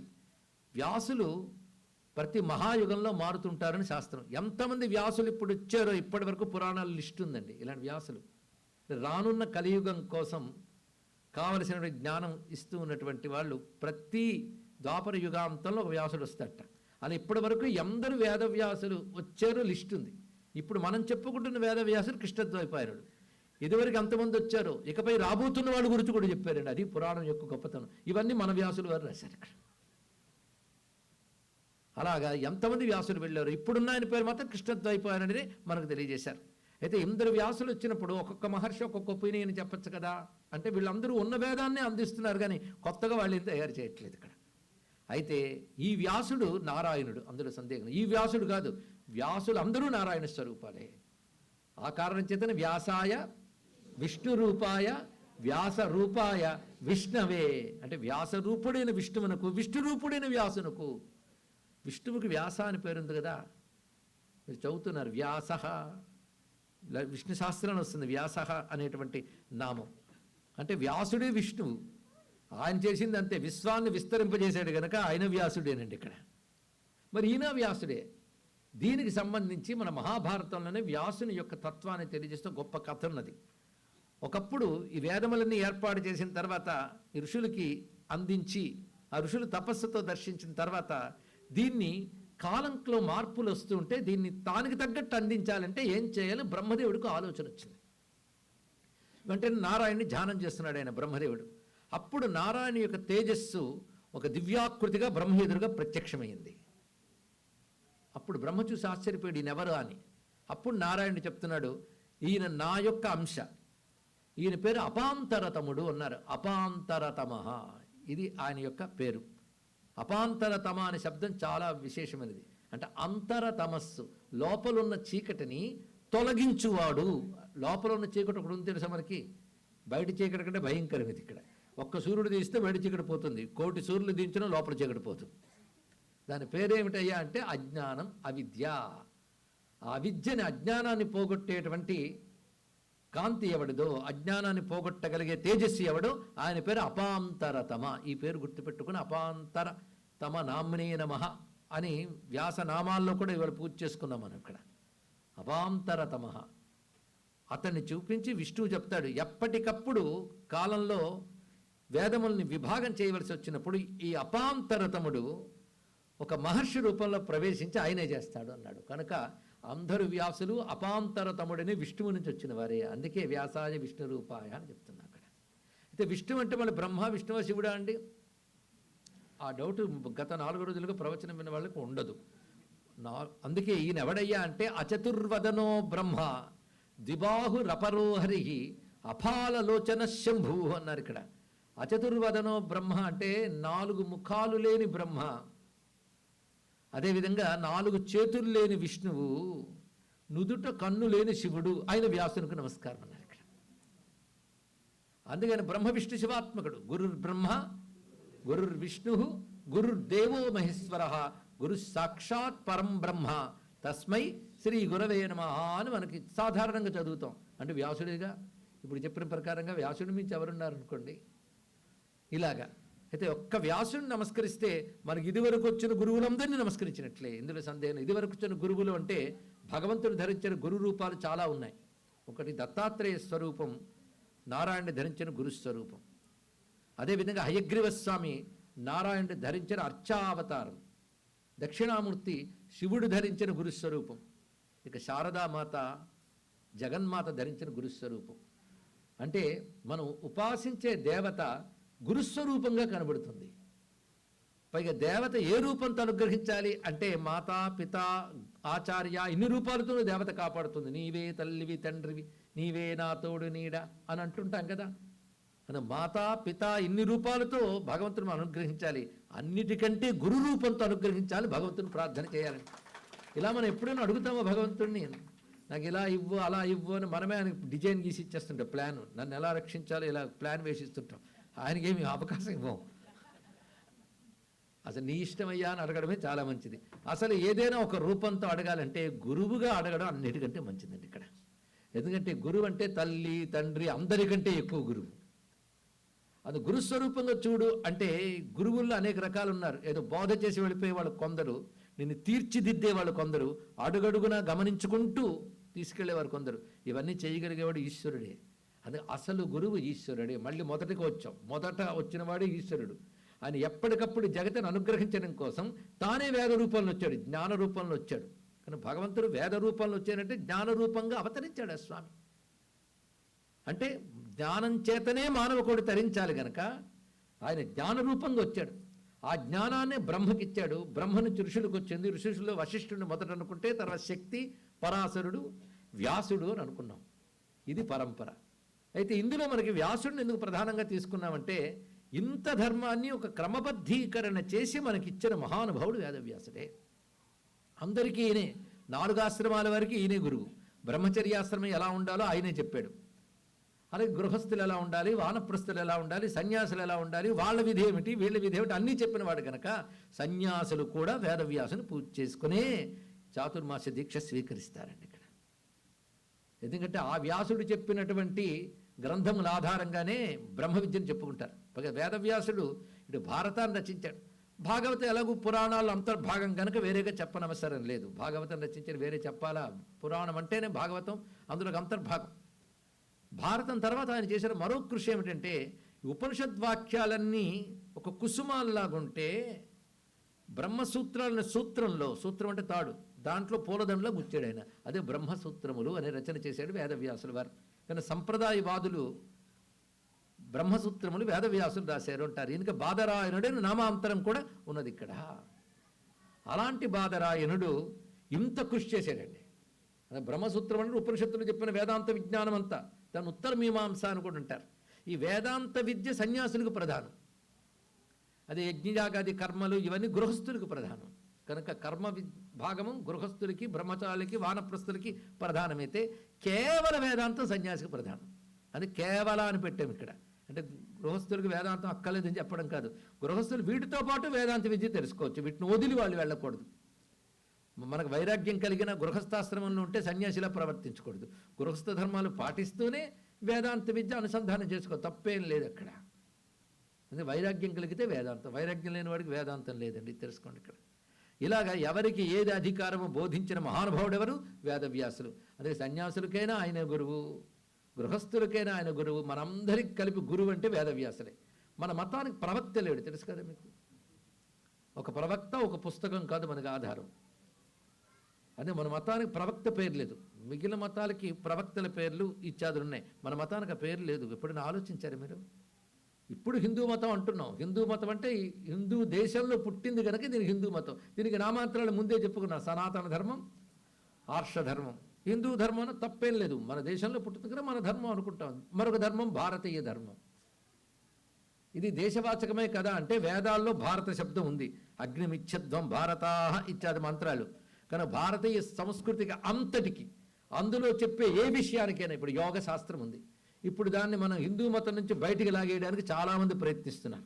మన వాళ్ళు అవివేక అజ్ఞానాల్లో మొదట వరుసలో ఉంటారు కనుక నిజం కదా, ఇట్స్ నాట్ రిలీజన్ అండి. ఈ మధ్య ఆవిడ మొదలెట్టాడు Bhagavad Gita is secular not Hindu అని. ఒక మూర్ఖ, హిందూ అంటేనే సెక్యులర్ అని తెలుసుకోని చెప్పాలి ఇక్కడ. ఇలా హిందూ మతం నుంచి డీలింక్ చేయడానికి ట్రై చేయడం ఎందుకండి ఇక్కడ? హిందూ మతమే సెక్యులర్ నుంచి చెప్పడం తప్పేమిటి? అది నా మతానిదే, హిందూ ధర్మానికి సంబంధించినదే ఒక భగవద్గీత. అందులో వచ్చేప్పుడు యూనివర్సల్ మెసేజ్ చూడగానే ఇట్స్ నాట్ రిలీజన్ అంటాడు. Our religion itself universal religion, అది ఒకటి తెలియకపోతే ఎలాగా? ఎందుకంటే విశ్వానికంతటికి ఒకడే విశ్వేశ్వరుడు, ఒకడే గురువు, ఒకడే జ్ఞానం. అందుకే ఇప్పటికీ సైన్స్ హిస్టరీ డెవలప్ అయిన తర్వాత హిస్టరీ వాళ్ళు చెప్తున్నది ఏంటంటే the first human literature on earth is Rigveda అన్నారు వీళ్ళు. ఇక్కడ కొంత తెలుసుకున్నారు, ఋగ్వేద కాదు వేద అంతే. ఇక్కడ వేదమే మొదలు, కానీ మొదటి జ్ఞానమే వేదమని అందరూ ఒప్పుకుంటున్నప్పుడు, ఆ వేదము సాక్షాత్ భగవంతుడి నుంచి వచ్చినది అని తెలుసుకున్నప్పుడు పరమాత్మే మొదటి గురువు అయ్యాడు. ఆయన నుంచి అందుకున్న వాళ్ళందరూ మనకి గురువులే అయినప్పటికీ వేదవ్యాసుల వారినే ఎందుకు అనాలో ఇప్పుడు మనం తెలిసింది కదా. అనే వ్యాస పూజ అనేది ఇప్పుడు చేసుకోవాలి మనం. ఇది తెలియక ఎవరినో కొత్తగా ఒక అవతారాన్ని లాక్కొచ్చేసి ఆయన ఒక డే ఫిక్స్ చేసేసి ఒక పుస్తకం సెట్ చేసేసి గురు పూర్ణిమ అనగానే పొలోమని బయలుదేరిపోయి కోరికలు తీరిపోతాయండి. కోరికలు తీరడం కాదు, జ్ఞానం రావాలండి ఇక్కడ. కోరికలు తీరడం మిరాకిల్స్ రావడం కాదు, గురువు అంటే మిరాకిల్ కాదు. ఇది ఎప్పుడు గుర్తుపెట్టుకోండి. గురు పిచ్చి కొందరికి తయారవుతుంది. ఎందుకంటే హ్యూమన్ సైకాలజీలో కొన్ని సైకలాజికల్ డిజార్డర్స్ ఉన్న వాళ్ళు దేవుడి దగ్గర పూనకాలు, గురువుల దగ్గర వెర్రి వేషాలు వేస్తుంది పిచ్చిలాగా ఉంటారే. ఇది వ్యాసుడు ఒప్పుకోడు, గురు పరంపర ఒప్పుకోదు. ఎందుకంటే ఉన్మాదం ఆధ్యాత్మికత కాదు, తెలుసుకోండి. ఇక్కడ ఉన్మాద వైఖరి రాకూడదండి. ఇక్కడ లేనిపోని భ్రమలు, కొంత నాకు ఏదో కనిపిస్తున్నాయి అంటూ ఉంటారు. అలాగ ఒక ఆయన దగ్గర నాకు ఏదో కనిపిస్తుంటే కొద్ది రోజులు తగ్గిపోతుంది ఆయన అన్నట్టు. అంటే అర్థం ఏంటి? ఇలాంటి వికారాలు కాదు, ఎమోషనల్ వీక్నెస్ కాదు. ఆధ్యాత్మికత అంటే స్ట్రెంగ్త్ ఈజ్ ఆధ్యాత్మికత, తెలుసుకోండి. బలంగా ఉండాలి, బలహీనతలు కాదు. ఇది తెలుసుకోవాలి. జ్ఞానమే గురువు అంటే, మిరాకిల్స్ కావు గురువు అంటే. ఆ గురువుని చూస్తే మంచి జరిగిపోయిందని ఆయన తపశ్శక్తి వల్ల జరిగితే జరగచ్చు, కానీ ఆయన తపశ్శక్తి లాగేసుకుని మిరాకిల్స్ని పుచ్చుకోవాలి నువ్వు అనుకోకూడదు. ఇక్కడ గురువు యొక్క మహిమలు రెండే రెండు, ధర్మము జ్ఞానము. గురువు నుంచి వచ్చేవి రెండే రెండు, తెలుసుకోండి. ధర్మం, జ్ఞానం. నువ్వు నడవవలసిన పద్ధతి ధర్మం, నువ్వు తెలుసుకోవలసిన సత్యం జ్ఞానం. ఈ రెండు అందించే మొదటి గ్రంథం వేదం. దాన్ని అనుసరించి వచ్చిన పురాణములు, ఇతిహాసాలు కూడా మనకు ప్రమాణములే. అవి కూడా మేము వేదముని చెప్పినదే చెప్పడానికి వచ్చేవని చెప్పే కనుక మనకు ప్రమాణములు. తెలిసింది కదా. కనుక గురువు అంటే ధర్మం, జ్ఞానం ఎవరో వారే గురువు, ఒక వ్యక్తి కాదు. ఆ వ్యక్తి మీద పిచ్చితో తిరగడం కూడా మానసిక ఉద్వేగాల కిందకు వస్తాయి. ఇక్కడ తెలుసుకోండి. దానితో బయలుదేరిపోయి కల్టులు, పాదాలు కడిగేయడాలు, పూజలు చేసేయడాలు. అలాగని గురుపాద పూజ చేయకూడదా అంటే మళ్ళీ అదుగు వికారం. ఏది చెప్పినా ప్రమాదం ఇక్కడ. అది మన మర్యాదను చూపించడం, మన గౌరవాన్ని ప్రకటించడం అంతే. ఇక్కడ మన జ్ఞానాన్ని పూజిస్తున్నాం. ఒక కలశంలో గంగని పెట్టుకుని తెచ్చుకుంటాం భారతదేశం నుంచి, రాగి పాత్రల్లో వాటిలో తెచ్చుకొని, లేదా ఇక్కడ మీరు తెచ్చుకుని వెండి పాత్రలో పెట్టుకుని పూజ చేస్తారు. దేనికి? గంగకి. కానీ బొట్లు పెట్టేది కలశానికి. బొట్టు పెట్టేది, పువ్వులు వేసేది దేనికి? కలశానికి. అది రాగికి, వెండికి, బంగారానికి కాదు, గంగకు చేస్తున్నారు మీరు. గురువు కూడా పాత్ర లాంటి వాడు, జ్ఞానం గంగ లాంటి, తెలుసుకోండి. ఆ పాత్ర ద్వారా మీరు పూజ చేస్తున్న జ్ఞానాన్ని, ఒక పరంపరని, అది తెలుసుకోవాలి ఇక్కడ. అది గురు భక్తి చాలా అవసరమే. ఎందుకంటే జన్మనిచ్చిన తల్లిదండ్రులనే పూజించాలి, అలాంటప్పుడు జ్ఞానం ఇచ్చిన గురువుని ఇంకెంత పూజించాలండి. అది మనం ప్రత్యక్షంగా పూజించాలి. అది పాద ప్రక్షాళన ద్వారా పూజించిన గురు పాద జలము పైన జల్లుకున్న పుణ్యం వస్తుంది. కానీ అది కల్ట్గా మారిపోయి ఒక్కొక్కడికి ఒక యూనిఫారం, ఒక బ్యాడ్జ్, వాళ్ళందరూ తయారవుతారు. వ్యాసుడిని మర్చిపోయారు ఈ సందట్లో, అది వచ్చింది బాధ. వ్యాసుడు అనే ఒక ఆయన ఉన్నాడని, మనకు వేదము పురాణము ఇవన్నీ ఉన్నాయని ఈ పరంపర అంతా మర్చిపోయి ఈ కొత్త కొత్త గురువుల్ని తయారు చేసుకుని వాటిలో పడి తిరుగుతున్నారు ఇక్కడ. ఎందుకంటే ఆ గురువు ఎప్పుడు మీకు వ్యాసుడి గురించి చెప్పుండడు. కానీ గురువు అంటే ఏమిటి, మేము ఎలా పోల్చుకోవాలంటే అనే ప్రశ్న వస్తే ఒకటే, ఎవరి నోట వ్యాస వాక్యం మీకు అందుతుందో వాడే గురువు. వ్యాసుడు చెప్పేది మీకు చెప్పేవాడు గురువు అవుతాడు. అయితే వ్యాసుడు చెప్పింది ముందు తాను అర్థం చేసుకుని, తాను అనుష్ఠించి, తాను అనుభవానికి తెచ్చుకొని చెప్తాడు గురువు. అయితే అందరూ అనుభవం పొందిన గురువులు దొరకరండి అంత తేలిగ్గా. వాళ్ళని సిద్ధపురుషులు అంటారు. వాళ్ళు దొరుకుతారా? వాళ్ళు వీలైనంత జనసంఘానికి దూరంగానే ఉంటారు. అందుకే గురువు బాధ్యత, గురువు అనిపించుకున్న ఒక బాధ్యత ఉంటుంది. అతడు తన వ్యక్తిగత అభిప్రాయాలకు ప్రాధాన్యం ఇవ్వకుండా శాస్త్రము చెప్పిన వాక్యం ప్రమాణంగా తీసుకొని మాట్లాడాలి. ఇది గుర్తుపెట్టుకోవాలి ఇక్కడ. అందుకే నేను అలా చెప్తున్నా, మీకు పర్వాలేదు అంటే నువ్వెవడికి చెప్పడానికి అడగాలి శిష్యుడు. శాస్త్ర ప్రమాణం చాలా అవసరము. అదే శాస్త్ర ప్రమాణం లేకుండా బోధ చెయ్యకూడదు. ఒక రామాయణం చెప్తే వాల్మీకి రామాయణం పీఠం మీద పెట్టుకోవాలి. అతడు గొప్ప పండితుడు కావచ్చు గాక, పుస్తకం లేకుండా చెప్పవచ్చు గాక, కానీ నేను రామాయణం పెట్టుకుని మాట్లాడుతున్నాను, ఇందులో వాక్యమే చెప్తున్నాను తెలియజేయాలండి ఇక్కడ. కనుకనే వ్యాసపీఠం అని మనకు పేరుంది తెలుసా? వ్యాసపీఠం ఉందా? వ్యాసపీఠం అంటాం మనం ఇక్కడ. అంటే వ్యాసపీఠం పేరు ఎందుకు వచ్చింది? వ్యాస గ్రంథం పెట్టుకు చదవలసిన పీఠం కనుక వ్యాసపీఠం. అది ఇక్కడ ఆ పేరులోని మనకు వ్యాసుడికి అంత రెస్పెక్ట్ ఇస్తున్నామండి. వ్యాసుడిని మర్చిపోతే ఇంకేం గురుత్వం అండి ఇక్కడ. అది కల్ట్ గురువుల దగ్గరికి వెళ్లకుండా ఈ కొత్త కొత్త గురువులు తయారయ్యి గురు పూజలు వదిలేలు చేసేస్తూ ఈ పూర్ణిమ నాడు తెప్పించుకొని ఆ బాగా హుండీలో పెట్టాయి ఈసారి అనుకుని అవి మళ్ళీ మన మతానికి ధర్మానికి వాడరు, ఇంకొక మతానికి కానుకలుగా పంపిస్తున్న వాళ్ళు ఉన్నారు. మనకి ఇవేవి తెలియవు. ఎందుకంటే ఏది కొత్త వచ్చినా ముందు వెనక ఆలోచించకుండా నెత్తికెత్తుకునే వాళ్ళని తెలుగువారు అంటారు. నీ మధ్య తెలిసింది నాకు. ఎవరికి బౌద్ధాన్ని అలా ఎత్తుకు తిరిగారు అందరూ కూడా. అక్కడ ముందు వీడు తయారైపోతాడు. దీనితో మన శివుడు మన విష్ణువు అందరూ వెళ్ళిపోయారు పక్కకి. పైగా మేము ఎంచుకుని ఈయనున్నాడే సర్వమత సమన్వయం ఉంటుందండి ఇక్కడ. అదొకటి. ఒక్క హిందువుడు తప్ప ఇంకో మతం వాళ్ళు రారు. అది వచ్చింది మతం. వాళ్ళు ఇంకా బుద్ధిగా ఉంటారండి. వాళ్ళు వాళ్ళ పుస్తకంలో నమ్ముతారు తప్ప ఎవడు కొత్తవాడు వస్తే వెంటనే వాడి వైపు వెళ్ళిపోరు. వాడుకో పుస్తకం, వాడుకో రోజు, వాడుకో వ్రతం, వాడుకో విధానం, ఇది తయారు చేసుకోరు. ఇంకా ఘోరం ఏంటంటే వాడుకో గాయత్రి, వాడుకో అష్టోత్తరం, వాడుకో సహస్రనామం. ఎవడు తయారు చేశారండి? అది ఋషి ప్రోక్తమా? ఇలాంటి అసంప్రదాయ ధోరణులు గురు పూర్ణిమకి అంటగడుతూ ఉంటే బాధ కలిగి, గురు పూర్ణిమ అంటే ఏమిటో వాళ్ళు చెప్పుకున్నాం ఇక్కడ. కనుకని ఈ రోజున అసలు సన్యాసి చాతుర్మాస్యం ప్రారంభిస్తూ వ్యాసుని ఆరాధిస్తూ వ్యాసుడిచ్చిన జ్ఞానం తన గురువు వరకు వచ్చింది. ఎందుకంటే ఆ సన్యాసికి దీక్షనిచ్చి బోధించిన ఒక మహానుభావుడు ఉంటాడు కదా, ఆయన తన సొంతంగా చేయలేదు, వ్యాసుడు చెప్పింది తనకు చెప్పాడు. అది వ్యాసుడి నుంచి తన వరకు వచ్చినటువంటి గురువుల్ని ఒకసారి నమస్కారం చేసుకుని వాళ్ళు పూజ చేసుకుంటాడు సన్యాసి. సన్యాసికి కర్మలు లేవండి, యజ్ఞయాగాది కర్మలు సన్యాసి చేయకూడదు, ఇది తెలుసుకోండి. ఆ సన్యాసి ఈ మధ్య వరకు సన్యాసి ఎవడో మహాసంపన్నుడు పెళ్లికి వెళ్ళి కంటలతో కూర్చున్నట్ట, వాడిని సన్యాసిగా అసలు వెలివేయాలి అసలు బయటికి. అలాంటి వాళ్ళు పీఠాధిపతులు సన్యాసులు, చాలా బాధాకరమైన అంశం. ఎందుకంటే వాడి పీఠాన్ని డొనేషన్ ఇస్తాడు ఆయన. నాకంటే మీకు న్యూస్లు ఎక్కువ తెలుసు. ఎవరో సన్యాసులు పెళ్ళిళ్ళకి వెళ్ళరు, సన్యాసులు వెళ్ళి ఆశీర్వదించరు. ఎందుకంటే నిరాశీర్ నిన్నమస్క్రియా అంటాడు గౌడ భగవత్పాదులు వారు ఇక్కడ. వాళ్ళు ఆశీర్వదించరు, నమస్కరించరు. అందుకు ఉత్తమ సన్యాసి దగ్గరికి వెళ్తే దీర్ఘాయుష్మాన్ భవ అనండి సన్యాసికాడు. ఆయన నారాయణ నారాయణ అంటాడు. అది నారాయణ స్మృతి. వాళ్ళకి నారాయణ స్మరణ మాత్రమే ఉంటుంది. ఎందుకంటే నీలో నాలో అందరినీ బ్రహ్మమును చూసే స్థితి అది అనుభవంలో రాకపోయినా సాధనలో తెచ్చుకోవాలి సన్యాసి. అలాంటి సన్యాసి ఏ క్రియ చేయకుండా సన్యాసి నిత్య ఆత్మతత్వం మననం చేయవలసిన సన్యాసి, అది సన్యాసి ధర్మం.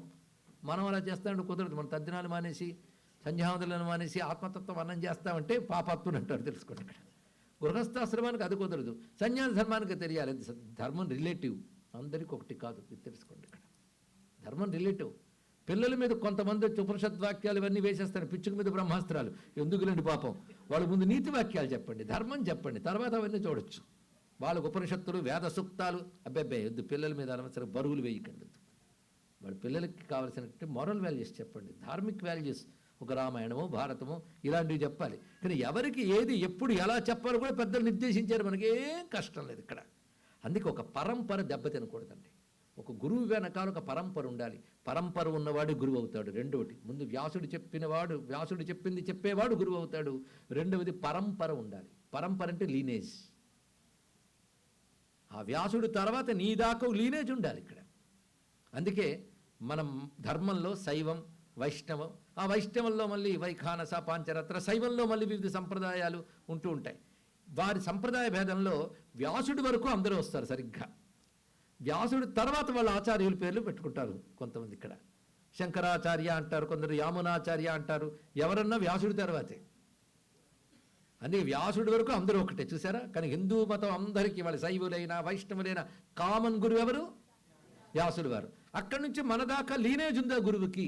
అందుకే గురువు అన్నాక మన గురువు, పరమగురు, పరమేష్ఠి గురువు అంటాం. మూడే. ఎందుకంటే తండ్రికి మనం పితృకర్మలు చేసినప్పుడు కూడా 3 తరాలే చెప్తారు. దాని ముందు లేరని కాదు, 3 చెప్పుకుంటే సరిపోతుంది. పితృపితామహ ప్రపితామహ, పితృ మాతృ పితామహి ప్రపితామహి కదా. ఇది 3 వరకే చెప్పడం సంప్రదాయం.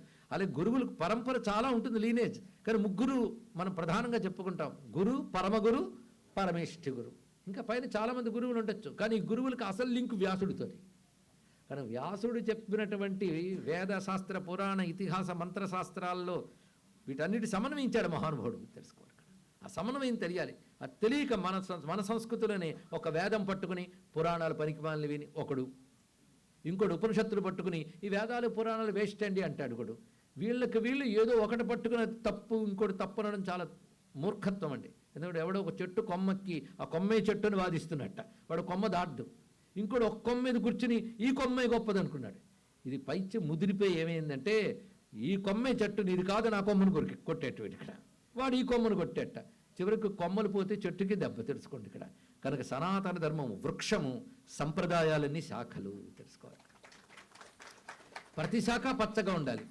ఎన్ని కొమ్మలున్నా చెట్టు పండు ఒక్కటి. కనుక ఎన్ని సంప్రదాయాలున్నా వేదమనే వృక్షము నుంచి వచ్చే ఫలం, మోక్ష ఫలం మాత్రం ఒక్కటే.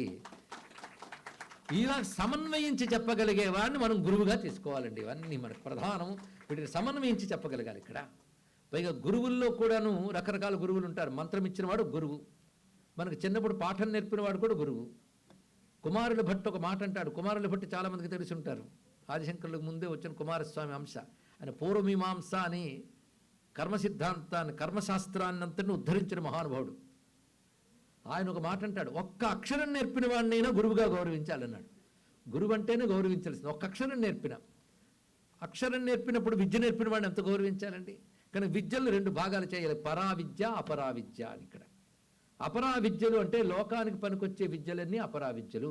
ఒక ఇంజనీరింగు, ఒక మెడిసిను, ఒక మ్యాథమెటిక్స్, ఇవన్నీ లౌకిక విద్యలు. ఇవి నేర్పేవాళ్ళు కూడా గురువులే మనకి. కానీ మనం గురు పూజ ఉన్నప్పుడు వాళ్ళందరికీ చేయట్లేదు. మరి ఆలోచించాలి, ఎందుకు లేదు అంటే వాళ్ళని గౌరవించాలి. గౌరవించవలసినది గురువు యొక్క భావమే గౌరవం. గురువు గౌరవం 2 ఒకటే. గౌరవించవలసినది. వాళ్ళు విద్యలు ఇచ్చారు, వాళ్ళని గౌరవించాలి. కానీ వీళ్ళనే ఎందుకు గురువు అంటున్నాం అనే దాని గురించి దత్తాత్రేయ మహాత్మ్యంలో బ్రహ్మాండ పురాణం గొప్ప అంశం చెప్తోంది. ఒక మహాగురుభక్తుడు ఉన్నట్టు. అతడు గురువే సర్వస్వం అని గురువుని సేవ చేసుకున్నాడు. విద్య అంతా నేర్చుకున్నాడు. నాయన నువ్వు ఇంక వెళ్ళన్నాడు. నీ గురుదక్షిణ ఏదైనా ఇస్తానన్నాడు. నువ్వు ఇచ్చేదేమిలే అంటే, నేను డబ్బు దశకం కాదు, మీకు సేవ చేస్తుంటాను, మిమ్మల్ని విడిచిపెట్టాను అన్నాడు ఇక్కడ. అలాగా గురువు సేవ చేస్తూ ఉండగా వాడికి వైరాగ్యంగానే కలిగితే గృహస్థాశ్రమం కూడా వెళ్లకుండా గురువు దగ్గరే జ్ఞానాభ్యాసం చేస్తూ సాధన చేస్తుంటే దానిని సావిత్ర బ్రహ్మచర్యము లేదా నైష్ఠిక బ్రహ్మచర్యం అంటారండి ఇక్కడ. అలా ఉండిపోయాడు ఆయన. ఉన్నటువంటి వాడు గురువే సరస్వమని భావన చేస్తూ ఉన్నప్పుడు గురువు ఒక మాట అన్నాడు: నాకు జాతకరీత్యా అతి త్వరలో కుష్ఠవ్యాధి వస్తుంది. ఈ బాధ పోగొట్టుకోవడం కోసం నేను కాశీకి వెళ్ళిపోతాను. అంటే నేను మీ సేవకు వస్తానన్నాడు. కొంచెం ఆలోచించుకురా. ఎందుకంటే నేను ఆరోగ్యంగా ఉన్నప్పుడు చక్కగా నేను అనునయిస్తా. నా ఆరోగ్యంలో తేడా వస్తే కోపంతో కొట్టచ్చు, తిట్టచ్చు. పది సేవ చేయడం అంత, మీకు సేవ చేస్తానండి, సేవ చేస్తానని అందరూ బయలుదేరుతారు బాగున్నప్పుడు. కష్టం వచ్చినప్పుడు సేవ చేసే దమ్ముందా నీకు అంటే, నాకు ఉందండి అన్నాడండి ఆయన. ఆ గురువు పేరు వేదధర్ముడు, ఆ శిష్యుడి పేరు దీపకుడు. సరే చూద్దాం. అయితే ఇంకో మాట అన్నాడు, మీకు ఇన్ని మంత్రాలు తెలుసు, శాస్త్రాలు తెలుసు, జ్యోతిష్ శాస్త్రం తెలుసు, ఎన్నో అనుష్ఠానాలు చేశారు, తపస్సులు చేశారు, రోగాన్ని పోగొట్టుకోలేరా అంటే ఇది అవశ్యం అనుభోక్తవ్యం, ప్రారంధంలో ఇది అనుభవించాలనుందయ్యా. నేను మంత్రం తంత్రంతో తోసాను అనుకో, మరో జన్మకు షిఫ్ట్ అవుతుందే తప్ప అది పోదు. పైగా జ్ఞాని అయిన వాడు దుఃఖాన్ని లక్ష్య పెట్టాడు, తెలుసుకోండి. అంతేగాని మీరు మా మతములో చేరిన, మా దేవుణ్ణి ప్రార్థించిన మీ రోగములు పోవును అన్నాడంటే అంతకంటే మూర్ఖత్వం మరొకట్లేదు. ఎవడైనా కర్మ అనుభవించవలసిందే. అదే ఆ మత ప్రచారాలు చేసిన వాడు హాస్పిటల్స్ కూడా కొడుతున్నారు. పైకి ప్రేయర్స్ చేస్తా అంటారు కానీ మెడిసిన్స్ వేసి అడుగు బాగుపట్టు, తెలుసుకోండి ఇక్కడ. అందుకే సామాన్యులైతే భరించలేక ఆ కర్మ యొక్క తీవ్రత తగ్గించుకోవడం కోసం మంత్రమో తంత్రమో చేస్తారు, తగ్గుతుంది కూడా. తీవ్రత అయినా తగ్గుతుంది, లేదా తట్టుకునే శక్తి అయినా వస్తుంది. భగవద్ ఆరాధన వల్ల ఈ రెండూ వస్తాయండి, తెలుసుకోండి. తీవ్రత అయినా తగ్గుతుంది, తట్టుకునే శక్తి అయినా వస్తుంది. ఒకవేళ ఆ ప్రారంధ కర్మ తేలికపాటిదైతే పోతుంది, సాధారణ కర్మ అయితే పోతుంది, అసాధారణ కర్మ అయితే అనుభవించక తప్పదు. కానీ భగవదారాధన చేసిన వాడికి దాని తీవ్రత తగ్గుతుంది, తట్టుకునే జ్ఞానం వస్తుంది. ఇది తెలుసుకోవాలి. చాలామందికి ఇదే సమాధానం, ఇంత చేసినా ఎందుకు రాలేదంటే అటువంటి దేవుడిని ఎందుకు ప్రార్థించలేదు ప్రశ్న. ఆయనేమో నీకోసం అపాయింట్ అయినట్టు, నువ్వేదడిగితే శాంక్షన్ చేసుకోవడానికి, పిలిస్తే చాలు వచ్చేయడానికి నీ ఫ్యామిలీ డాక్టర్ అయినట్టు. ఏమిటండి అక్కడ? నీ కర్మ నువ్వు అనుభవించక తప్పదు. ఇది ఈ సిద్ధాంతం కేవలం సనాతన ధర్మం మాత్రమే చెప్తుంది. నీకు అక్కడలో ఈ సిద్ధాంతం ఏది చెప్తుందో అదే సైంటిఫిక్ రిలీజన్, ఇంకోటి కాదు ఇక్కడ. అది సుఖదుఖాలను వస్తూ ఉంటే పోతూ ఉంటాయే, ఏది శాశ్వతం కాదు. నువ్వు సుఖం వచ్చినప్పుడు పొంగిపోవడం, దుఃఖం వచ్చినప్పుడు కుంగిపోవడం కాకుండా నువ్వుగా ఉండాలి. నీ స్వస్వరూపం తెలుసుకోవాలి. అది జ్ఞానం చెప్తుంది ఇక్కడ. తెలిసింది కదా? భగవంతుని పట్టు వదిలిపెట్టుకో. అని గట్టిగా పట్టుకున్నామనుకో, ఒకవేళ ప్రారంధ వేగం వచ్చినప్పటికీ ఇందాక చెప్పినట్టుగా తీవ్రతైన తగ్గుతుంది, తట్టుకునే జ్ఞానమైన వస్తుంది. ఏది ఎక్కువ కాలం ఉండదు, దాటిపోయాక అద్భుతంగా ఉంటాం. ఇది మహాప్రవాహం వచ్చిందనుకోండి, కొన్ని చెట్లు కొట్టుకుపోతాయి, కొన్ని చెట్లు ప్రవాహానికి వంగుతాయి, ప్రవాహం వదిలే మళ్ళీ పైకి లేస్తాయి. చూసారా? ఈ వంగి పైకి లేచినట్టు ఉంటాడు భగవంతుని పట్టుకున్నవాడు. పట్టుకోనివాడు ఇందుకు కొట్టుకుపోయినట్టు కొట్టుకుపోతాడు. ఇది తెలుసుకోవాల్సింది. ఇవి సాధారణంగా చేయవలసింది.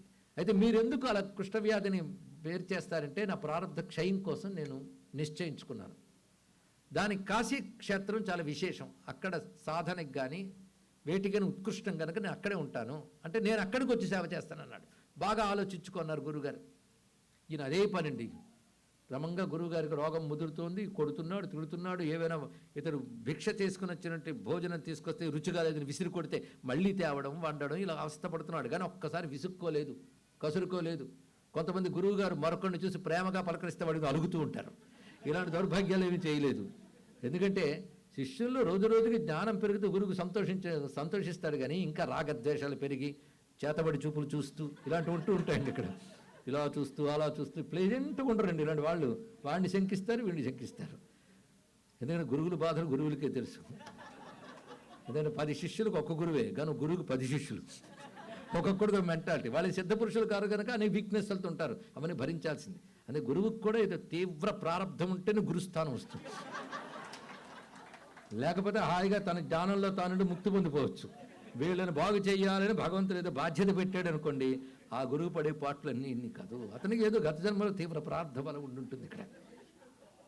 సరే, మొత్తానికి ఈ శిష్యుడు ఉన్నాడే, ఈయన చాలా చక్కగా చూసుకుంటాడు. సహనం, సేవలో ప్రధానం ఉండడం సహనం అండి. ఇక్కడ తిట్టేరి నలిగేయడం ఇలాంటివి కాదు. ఇక్కడ సహనంతో సేవ చేసుకుంటున్నాడు. ఇక్కడ అలా జరుగుతుంది కొంతకాలానికి. కొందరు అడుగుతున్నారు, ఏంటంటే ఎప్పుడు విశ్వేశ్వరుని చూసావా, బిందుమాధవ దర్శనానికి వెళ్ళావా, గంగా స్నానానికి వెళ్ళావంటే నాకు అవేం తెలియదు, నాకు గురువే సర్వం అన్నాడండి ఇక్కడ. ఈ విషయం విశ్వేశ్వరుడికి తెలిసింది కాశీలో, ఆయనకు తెలియదు. గమనించుకున్నాడు.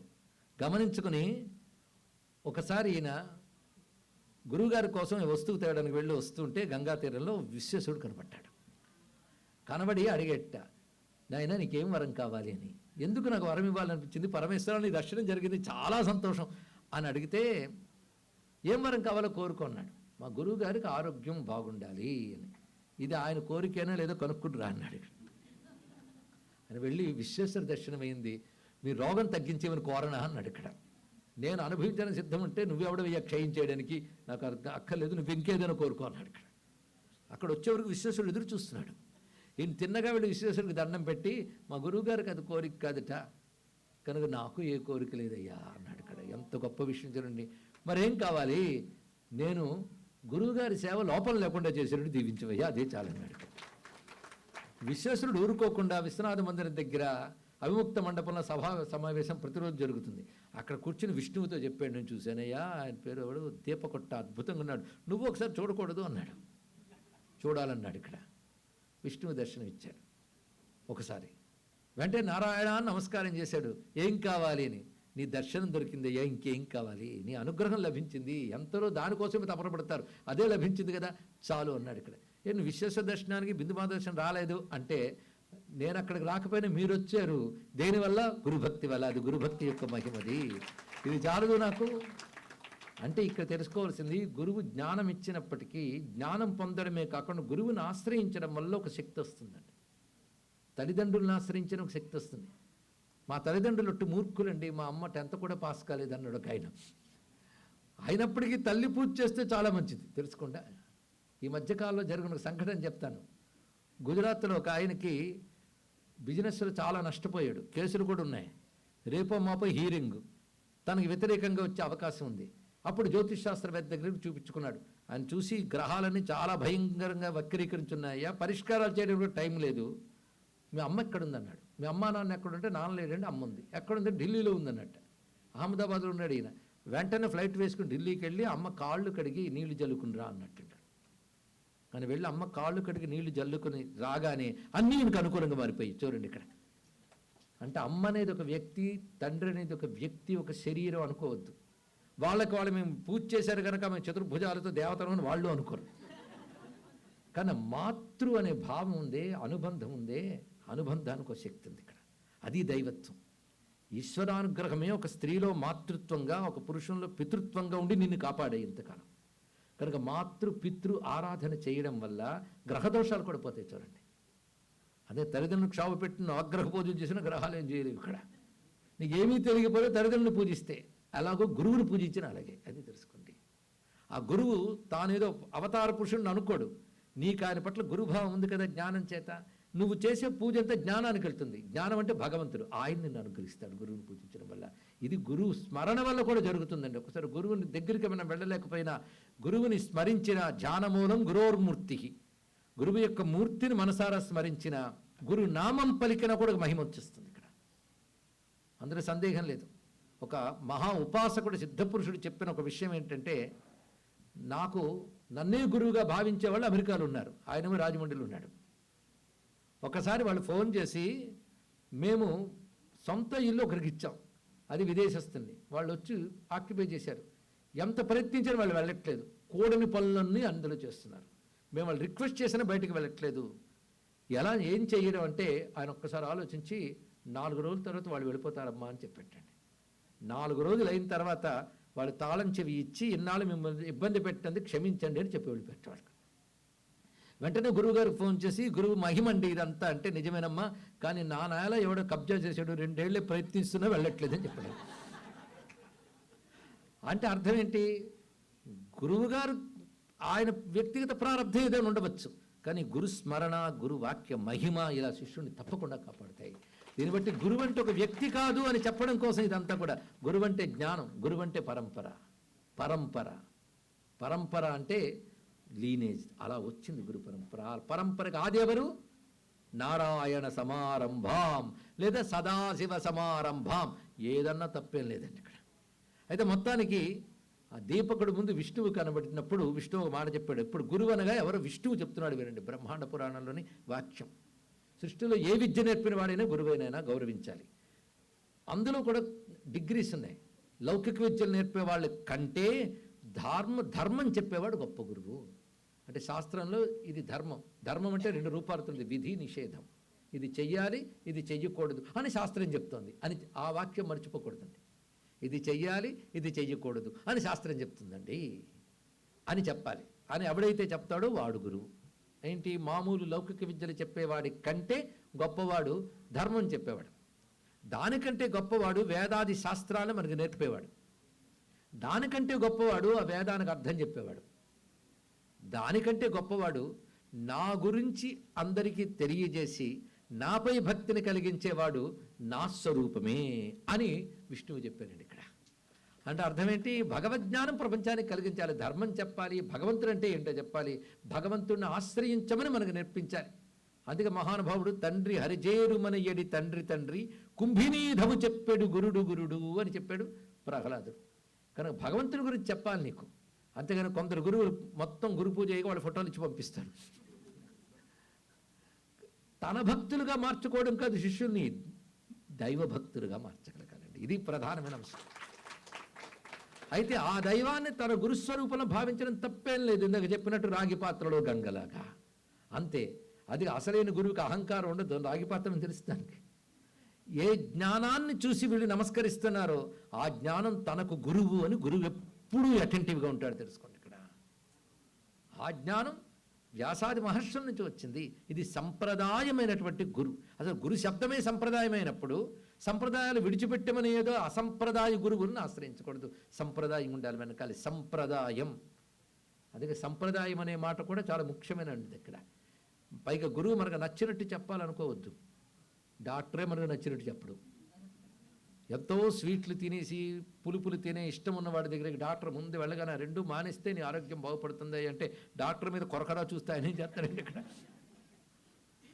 కనుకనే వైద్యుడు మందుతో పాటు పథ్యం ఎలా చెప్తాడో గురువు కూడా మీకు ఉపాసన ఇచ్చినా దానికి ధర్మం బోధిస్తాడు. అది రోగికి పథ్యం వెగటగా తోచినట్టు గురువు చెప్పిన ఉపదేశం వెగటగా తోచినా గురువాక్యం గురువుణాం వచనం పథ్యం ఇది వేద విదో విదుహు. ఎప్పుడో ఎక్కడో విన్నట్టుందా? నిన్న స్వారతి మాట చెప్పింది శ్లోకం, గుర్తుందా? ఇదే మాట చెప్పింది ఇక్కడ. అందుకే గురువు మనకు చాలా అవసరం వచ్చింది ఇప్పుడు. కనుక భగవంతుడు, శాస్త్రము, గురువు 3 సబ్జెక్ట్స్ ఉన్నాయండి. మనం పొందవలసింది భగవంతుడి కృపని. దాన్ని మనకు శాస్త్రం ద్వారానే కావాలి. శాస్త్రం విస్తారంగా ఉంది, అవునా లేదా? అంత విస్తారమైన శాస్త్రంలో మనం ఏ శాస్త్రం పట్టుకుని బాగుపడాలో మనకు తెలియదు. ఎందుకంటే మెడిసిన్ అక్కడుంది, రోగం ఇక్కడుంది, మధ్యలో డాక్టర్ ఉండాలి, అవునా లేదా? అలాగే శాస్త్రం అక్కడుంది, తరించవలసిన జీవుడు ఇక్కడున్నాడు, మధ్యలో గురువు ఉండాలి. ఇది ప్రధానమైన అవసరం. ఆ గురువు మీరు బాగా మెడిసిన్ చదివిన వాడి దగ్గరికే వెళ్తారు, డాక్టర్ దగ్గర డిగ్రీలు స్టడీ చేస్తారు, వాడి వల్ల అందరూ బాగుపడ్డారో లేదో రీసెర్చ్ చేసి వెళ్తారు, తెలిసినంత మేరకు, అవునా లేదా? అలాగే వేదవ్యాసుడు చెప్పిన శాస్త్రాలను అధ్యయనం చేస్తూ దాని ప్రకారం తాను జీవిస్తూ మనకు బోధిస్తూ ఎవడైతే ఉంటాడో వాడిని గురువుగా స్వీకరించాలి, అంతే ఇక్కడ. కనుక శాస్త్ర ప్రమాణ వాక్యం చెప్పిన గురువుగా తీసుకోవాలి అనే భావంతోనే మనం ఈ రోజున వేదవ్యాసుల వారిని పూజించుకుంటాం. వేదవ్యాసుడి ధర్మం మన దాకా తెచ్చిన గురువుల్ని పూజించుకుంటాం. ఈ గురువు ద్వారా మన పూజ పరంపరంతటికీ వ్యాసునితో సహా పరమేశ్వరుడి దాకా వెళుతుందండి, ఇక్కడ అందరికీ చేరుతుంది. ఈ భావంతో మనం గురు పూజ చేసుకోవాలి. ఇది తెలుసుకుని వ్యాసాది గురువులను ఆరాధన చేసుకున్నాం. వ్యాసుని తర్వాత శంకరాచార్య, ఆ పరంపర మనం తీసుకోండి. వ్యాసుని శిష్యుడు సుఖయోగీంద్రుడు, ఇది కూడా అందరూ ఒప్పుకుంటారు ఇక్కడ వరకు. అక్కడి నుంచి మారుతుంది. సుఖయోగీంద్రుని శిష్యుడు గౌడ భగవత్పాదుల వారు, గౌడ భగవత్పాదుని శిష్యులు గోవింద భగవత్పాదుల వారు, గోవింద భగవత్పాదుల శిష్యులు ఆదిశంకర భగవత్పాదుల వారు. వారి నుంచి వచ్చిన శిష్యులు ప్రధానంగా 4 మనం చెప్పుకుంటాం. పద్మపాదాచార్యుల వారు, హస్తామలకాచార్యుల వారు, అదేవిధంగా తోటకాచార్యుల వారు, ఇంకా విశేషించి మహానుభావుడు మండనమిశ్రుడు, ఆయన సురేశ్వరాచార్యుల వారు. ఈ 4 మనం నమస్కారం చేసుకుంటాం. ఆ తర్వాత మన దాకా వచ్చిన వాళ్ళందరినీ తీసుకొచ్చిన వాడిని, ఇది శంకర పరంపర. అలాగే యామునాచార్య, రామానుజాచార్య ఇత్యాదుల పరంపరలు వారు. అలాగే విఖనస మహర్షి ద్వారా వచ్చిన వైఖానసం. వీటన్నిటికీ మూలం మాత్రం వేదవ్యాసుల వారే. కనుకనే ఇది మనం తెలుసుకుంటే వేదవ్యాసుడి నుంచి మూలంగా వచ్చిన సంప్రదాయాలన్నీ కూడా వ్యాసుడిని గౌరవిస్తున్నాయి కనుక సనాతన ధర్మం అంతా ఒక్కటి. మనకంటూ ఒక ప్రవక్తని చెప్పుకోకపోతే బాగోలేదండి. వాళ్ళకి ప్రవక్త ఉన్నాడు కదా, మనకు లేరంటే మన గొప్పతనమే ప్రవక్త లేకపోవడం అంటే, ప్రవక్త లేకపోవడం. ఋషులు ఉన్నారు మనకి, ఆ ఋషులు ఎంతమందో. అందుకే స్వామి వివేకానంద గారు అడిగారు, హిందూ మతం అంటే ఏమిటి, వాట్ ఇస్ ది డెఫినేషన్ అడిగారండి. దానికి సమాధానం చెప్పగలిగిన స్థితిలో మనం ఉన్నామా? ఇప్పుడు ప్రశ్న ఏంటి, వాట్ ఈజ్ హిందూ రిలీజన్? ఆయన చెప్పాడు మహానుభావుడు. అందుకే ప్రపంచాన్ని అల్లల్లాడించగలిగాడు జ్ఞానంతో. ఏమని చెప్పాడో తెలుసా? మహర్షులు తపశ్శక్తి చేత లభించిన అతీంద్రియ ప్రజ్ఞతో దర్శించిన శాశ్వత సత్యాల సమాహారమే హిందూ ధర్మం అన్న. ఆయన ఆ వేదవ్యాసుడి వాక్యమే తీసుకొచ్చాడు చూడండి ఇక్కడ. కనుకనే వ్యాసవాక్యమేవ ప్రమాణం. ఇంకో మాట ఉంది, వ్యాసోచ్చిష్టం జగత్ సర్వం. ప్రపంచంలోని జ్ఞానం అంతా వ్యాసుడు ఎంగిలే పొండి అన్నాడు ఇక్కడ. ఒక్క భారతం పట్టుకుని ఎన్ని సినిమాలు తీశారో తెలుసా మీకు? ఎన్నో గ్రంథాలు పుట్టే. కనుక వ్యాస భగవానుడు ఇచ్చిన పురాణ వాంగ్మయం ఇత్యాదులు ఉన్నాయే, బ్రతుకు సరిపోతుంది వ్యాసుడు రుణం తీర్చుకోవాలంటే ఇక్కడ. అందుకు ఏం చేయాలి మనం? ఋషి రుణం తీర్చుకోవడం అన్నిటికంటే ముఖ్యం. మాతృరుణం, పితృరుణం కలిపి పితృరుణం, దేవరుణం, మూడవది ఋషి రుణం. ఋషి రుణం తీర్చుకోవాలి మనం. ఋషి రుణం తీర్చుకోవాలంటే దానికి ఒకటే పని, ఋషులు చెప్పిన జ్ఞానాన్ని మనం గ్రహించాలి. అందుకే మన గురువులను ఆరాధించడం, ఎల్లవేళలా ధ్యానాన్ని అధ్యయనం చేయడం, దాన్ని అనుష్ఠించే ప్రయత్నం చేస్తేనే ఋషి రుణం తీర్చుకోగలం. పైగా మిగిలిన రుణాలు తీర్చుకోవడం సులభమే, కానీ ఋషి రుణం తీర్చుకోవడం మహా కష్టం. అంటే దేవతలు పూజలతో సంతోషపడతారు, తల్లిదండ్రులకి వాళ్ళకి కావలసిన మీరు సమకూర్చితే అయిపోయింది, వాళ్ళ మరణానంతరం కర్మలు చేస్తే పోయింది. గురువుకి ఏమిచ్చి సంతోషపెడతారు ఋషిని? ఋషికి ఏం కావాలి? ఏమిస్తారు ఋషులకి? వాళ్ళు ఏమీ లేని నిరూహులు వాళ్ళు. వాళ్ళకి ఏమిస్తావు? ఒకటే చేయాలి, ఋషులు చెప్పినటువంటి జ్ఞానాన్ని పాటిస్తే చాలు వాళ్ళకి. దాన్ని మనం ఋషులను పూజించడం కోసం గురువు అనే మాధ్యమం ద్వారానే ఋషులు పూజిస్తాం. కనుకనే గురువు ద్వారా ఋషుల్ని పూజించుతాం, తద్వారా ఋషులను తీర్చుకుంటాం. అందుకే ఋషులను తీర్చుకోవడానికి కృతజ్ఞత, గ్రాటిట్యూడ్. సృష్టిలో ఒక చిన్న పని చేసిన వాడిగా థ్యాంక్స్ అంటారే, జన్మ తరించే మార్గం చెప్పినటువంటి ఋషికి ఏమిచ్చి రుణం తీర్చుకోగలమండి? గురువుని. గురువుకి నిజానికి ఏమీ ఇవ్వలేం, ఏమీ ఇచ్చామని అహంకరిస్తే అది బాధాకరం. గురువులు మీరు పెట్టే కిరీటాలు చూసి మురిసిపోరు, మీరు వేసే స్వర్ణాభరణాలు చూసి భలే ఉన్నాయి అనుకోరు, తెలుసుకోండి ఇక్కడ. అదేదో బాధ గురువులు అనుకుంటారు కానీ బోధ గురువులు అనుకోరు ఇక్కడ. గురువు వృత్తాపహారకుడు, విత్తాపహారకుడు కాడు, తెలుసుకోండి అక్కడ. హృదయంలో తాపాన్ని పోగొడతారు కానీ విత్తాన్ని పోగొట్టడు. అది ప్రధానంగా అది గురువుకి. అయితే నువ్వు గ్రాటిట్యూడ్గా విద్యను ఉచితంగా తీసుకోరాదు కనుక నువ్వు చేస్తావు, కానీ గురువు అది ప్రధానంగా అనుకోడు. పైన దక్షిణ ఇచ్చాను కానీ గురువు చూడ్డా ఏమిటి? దక్షిణ గురువు దేవుడు రెండు దొరకడు.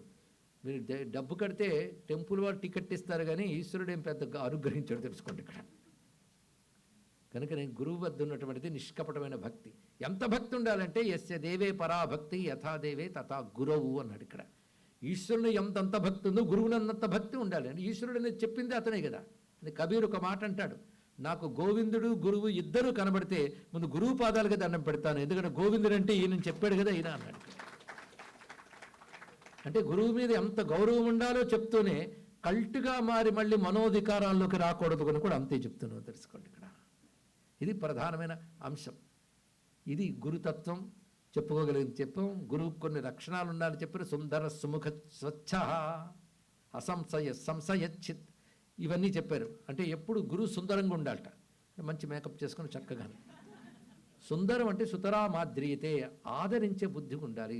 గురువుని చూడగానే మనసుకు శాంతి రావాలండి. అది సుముఖ, ముఖం కూడా ఇప్పుడు అనుకూలంగా గురువు మందహాసంతో పలకరిస్తూ ఏదైనా బాగున్నప్పుడు సుముఖ, నీకు అనుకూలం. సుందర సుముఖ స్వచ్ఛ, కపటం లేనివాడి ఉండాలి అన్నారు ఇక్కడ. సంశయం ఆయనకు ఉండకూడదు, నీ సంశయం ఛేదించగలవాడై ఉండాలి ఇక్కడ. సులభ, శిష్యుడికి సులభంగా ఉండాలి. అంటే వాడికి ఏ సందేహం కలిగినా తీర్చగలిగే స్థితిలో ఉండాలి. ఇది గురువుకు ఉండవలసిన లక్షణాలు అన్నారు. శిష్యుడికి అలాగ ఉండాలి. మళ్ళీ కొన్ని చెప్పారు, వాడు నిష్కపటంగా ఉండాలి, దృఢమైన శ్రద్ధ కలిగి ఉండాలి. ఇవన్నీ శిష్యుడికి ఉండవలసిన లక్షణాలు. ఇలా గురు శిష్య లక్షణాలు కూడా చెప్పారు. కానీ గురు పరంపర అనేటటువంటిదే మన వేదాది శాస్త్రాల నుంచి వచ్చింది. ఆ శాస్త్రం ఏర్పాటు చేసిన వ్యాస భగవానుని ప్రధానంగా మనం నమస్కారం చేసుకుంటే వ్యాసుడు నేటికి ఉన్నాడు. వ్యాసుడు శాశ్వతమైన ఋషి. ఋషులందరూ శాశ్వతులండి, వాళ్ళు ఇప్పటికి ఉన్నారు. మనం అనుకున్న మహర్షులందరూ కూడా. ఇవాళ మనం ఇక్కడ వ్యాస పూజ చేసుకుంటే వ్యాసుడు తప్పకుండా అద్దుకుంటాడు. ఎక్కడున్నట్టే ఎక్కడైనా ఉంటాడు. భారతంలో ఒక మాట చెప్తారు, రోజు వ్యాసుడు తాను చేయవలసిన అనుష్ఠానం చేసుకుంటాడు. ఆయనకి ఎందుకు అనుష్ఠానం? లోకక్షేమం కోసం ధారపోస్తాడు. చేసుకుని తన సూక్ష్మ శరీరంతో వైకుంఠానికి వెళ్ళి విష్ణు దర్శనం చేస్తుంటాడు వ్యాసుడు. అటువంటి మహాసిద్ధ పురుషుడండి ఆయన ఇక్కడ. కనుకనే మన గురువుని నమస్కరించిన వ్యాసుడికి వెళుతుంది. అందుకే వ్యాసుని మన గురువు దాకా ఉన్న పరంపరని ఇవాళ పూజించుకోవాలి. ఇది గురు పూర్ణిమ కర్తవ్యమే ఇది. అది ఇవాళ ఇక్కడ చేసుకున్నాం. ఆది గురువైన సత్యనారాయణుని ఆరాధన చేసుకున్నాం. అదేవిధంగా వెంటనే వ్యాస పూజ చేసుకున్నాం. ఇది వ్యాసుడు, ఇది గురువు అని తెలుసుకున్నాం. అటువంటి గురు పరంపర మనందరినీ కాపాడుగాక అని ప్రార్థన చేసుకుందాం. గురు స్మరణ చాలండి. మన సాధన బలంగా లేకపోయినా గురువుని స్మరిస్తే సాధనకు బలం వస్తుంది. అది తెలుసుకోండి, అంత శక్తి ఉంటుంది గురుస్మరణలో. అంతేకాదు మనలో ఏవైనా లోపాలు ఉంటే గురుస్మరణ వల్ల లోపాలు పోతాయి. అది ఈశ్వర భక్తి, గురుభక్తి ఈ రెండు దృఢంగా మనకు ఉంటే సాధన బలోపేతం చేయగలం, ఉన్న సాధనే పరిపూర్ణం చేసుకోగలం.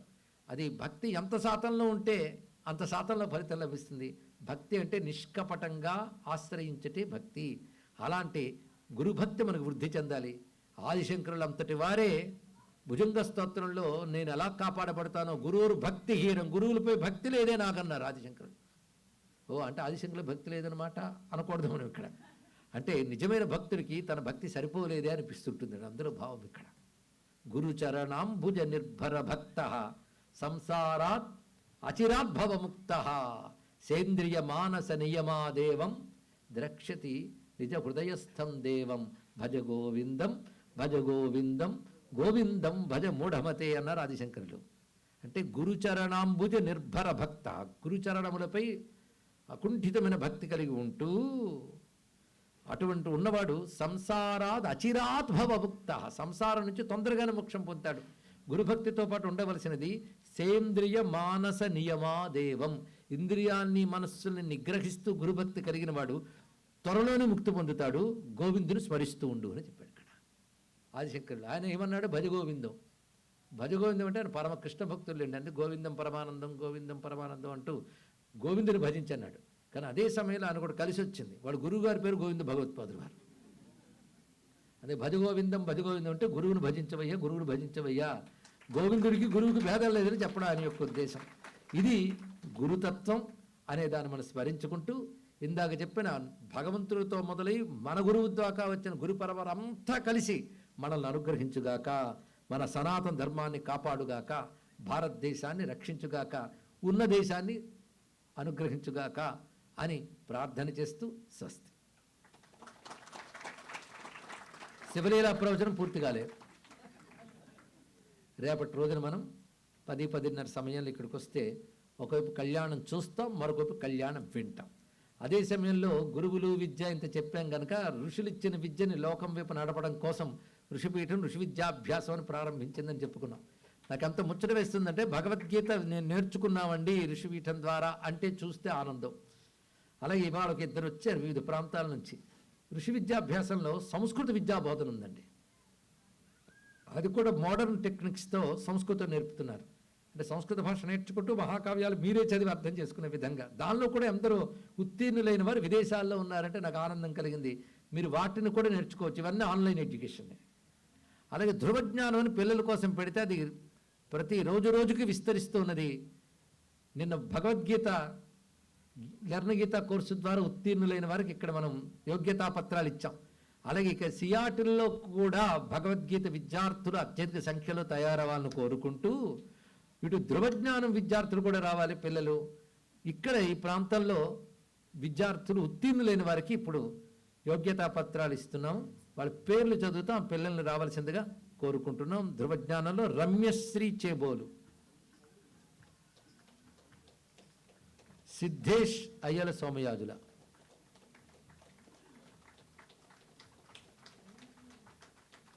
తాతా షణ్ముఖ శ్యావస్య, శ్రీరామాదిత్య. వస్తున్నారమ్మా? ముందుగా రమ్యశ్రీ. వీళ్ళెవరు? శ్రీరామాదిత్య, షణ్ముఖ.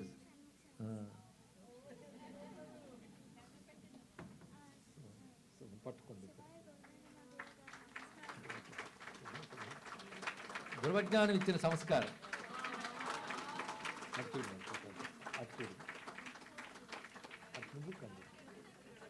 ఇద్దరు తమ్ముడు కనిపించారు. ఇద్దరు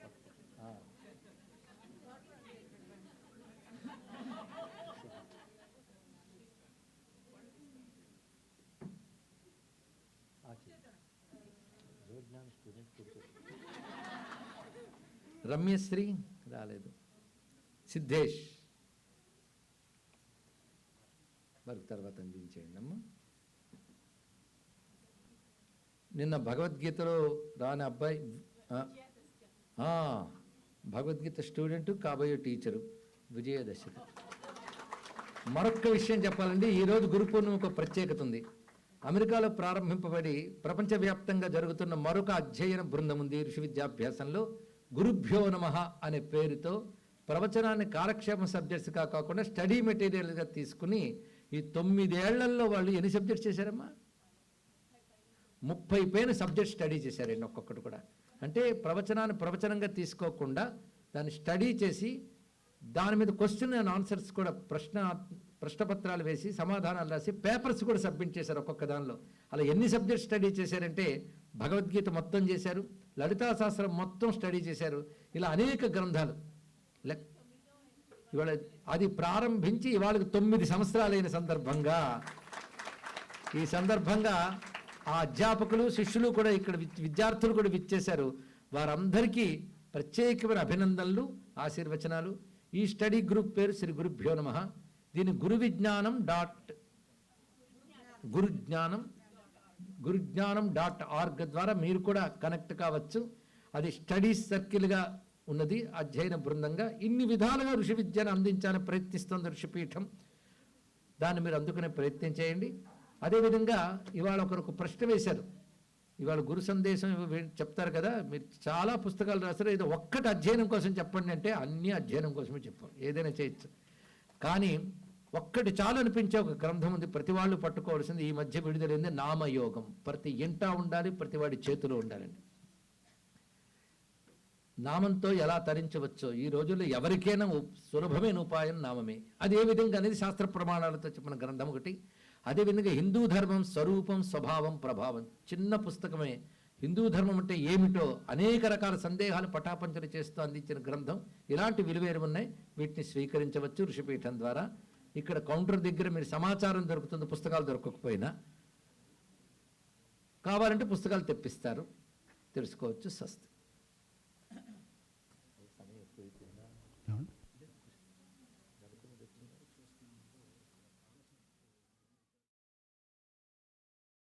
బాల సంస్కృతి విద్యార్థులు గురుపాదుకా స్తోత్రం చేయడానికి రెడీగా ఉన్నారు.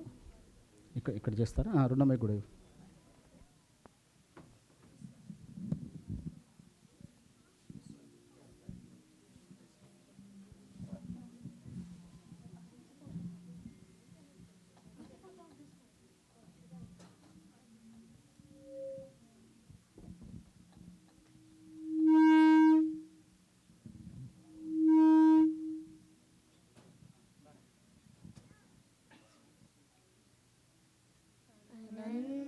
संसार समुद्रतारा नौकायिताभ्यां गुरुभक्तिदाभ्यां वैराग्य साम्राज्यद पूजनाभ्यां नमो नमः श्री गुरुपादुकाभ्यां कवित्ववारासि निशाकराभ्यां दौर्भाग्यदावां बुधमालिकाभ्यां दूरीकृतानम्र विपत्तिदाभ्यां नमो नमः श्री गुरुपादुकाभ्यां नताययो श्रीपतितां समीयुं कदाचिदप्याशु दरिद्रवर्याः मूकाश्च वाचस्पतितां हिताभ्यां नमो नमः श्री गुरुपादुकाभ्यां नालीकनिकास पदाहृदाभ्यां नानाविमोहादि निवारिकाभ्यां नमर्जनाभीष्ट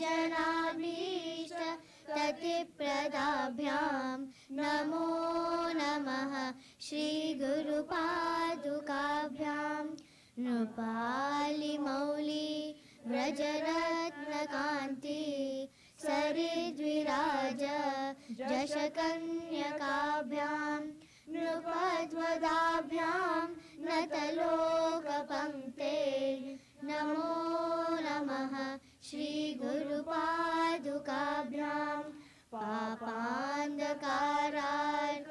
परम्पराभ्यां तापत्रयाहीन्द्र खगेश्वराभ्यां जाड्यादिसंशोषण वाडवाभ्यां नमो नमः श्रीगुरुपादुकाभ्यां समाधिषट्क व्रतवैभवाभ्यां समाधिदान व्रतदीक्षिताभ्यां प्रमादवाङ्घ्रि स्थिरभक्तिदाभ्यां नमो नमः श्रीगुरुपादुकाभ्यां स्वार्चापराणाम् अखिलेष्टदाभ्यां स्वाहा सहायाक्ष दुरन्दराभ्यां स्वान्ताच्च भाव व्रतपूजनाभ्यां नमो नमः श्रीगुरुपादुकाभ्यां कामादिसर्प व्रजगारुडाभ्यां विवेकवैराग्य निधिप्रदाभ्यां बोधप्रदाभ्यां धृतमोक्षदाभ्यां नमो नमः श्रीगुरुपादुकाभ्यां नमो नमः श्रीगुरुपादुकाभ्यां नमो नमः श्रीगुरुपादुकाभ्यां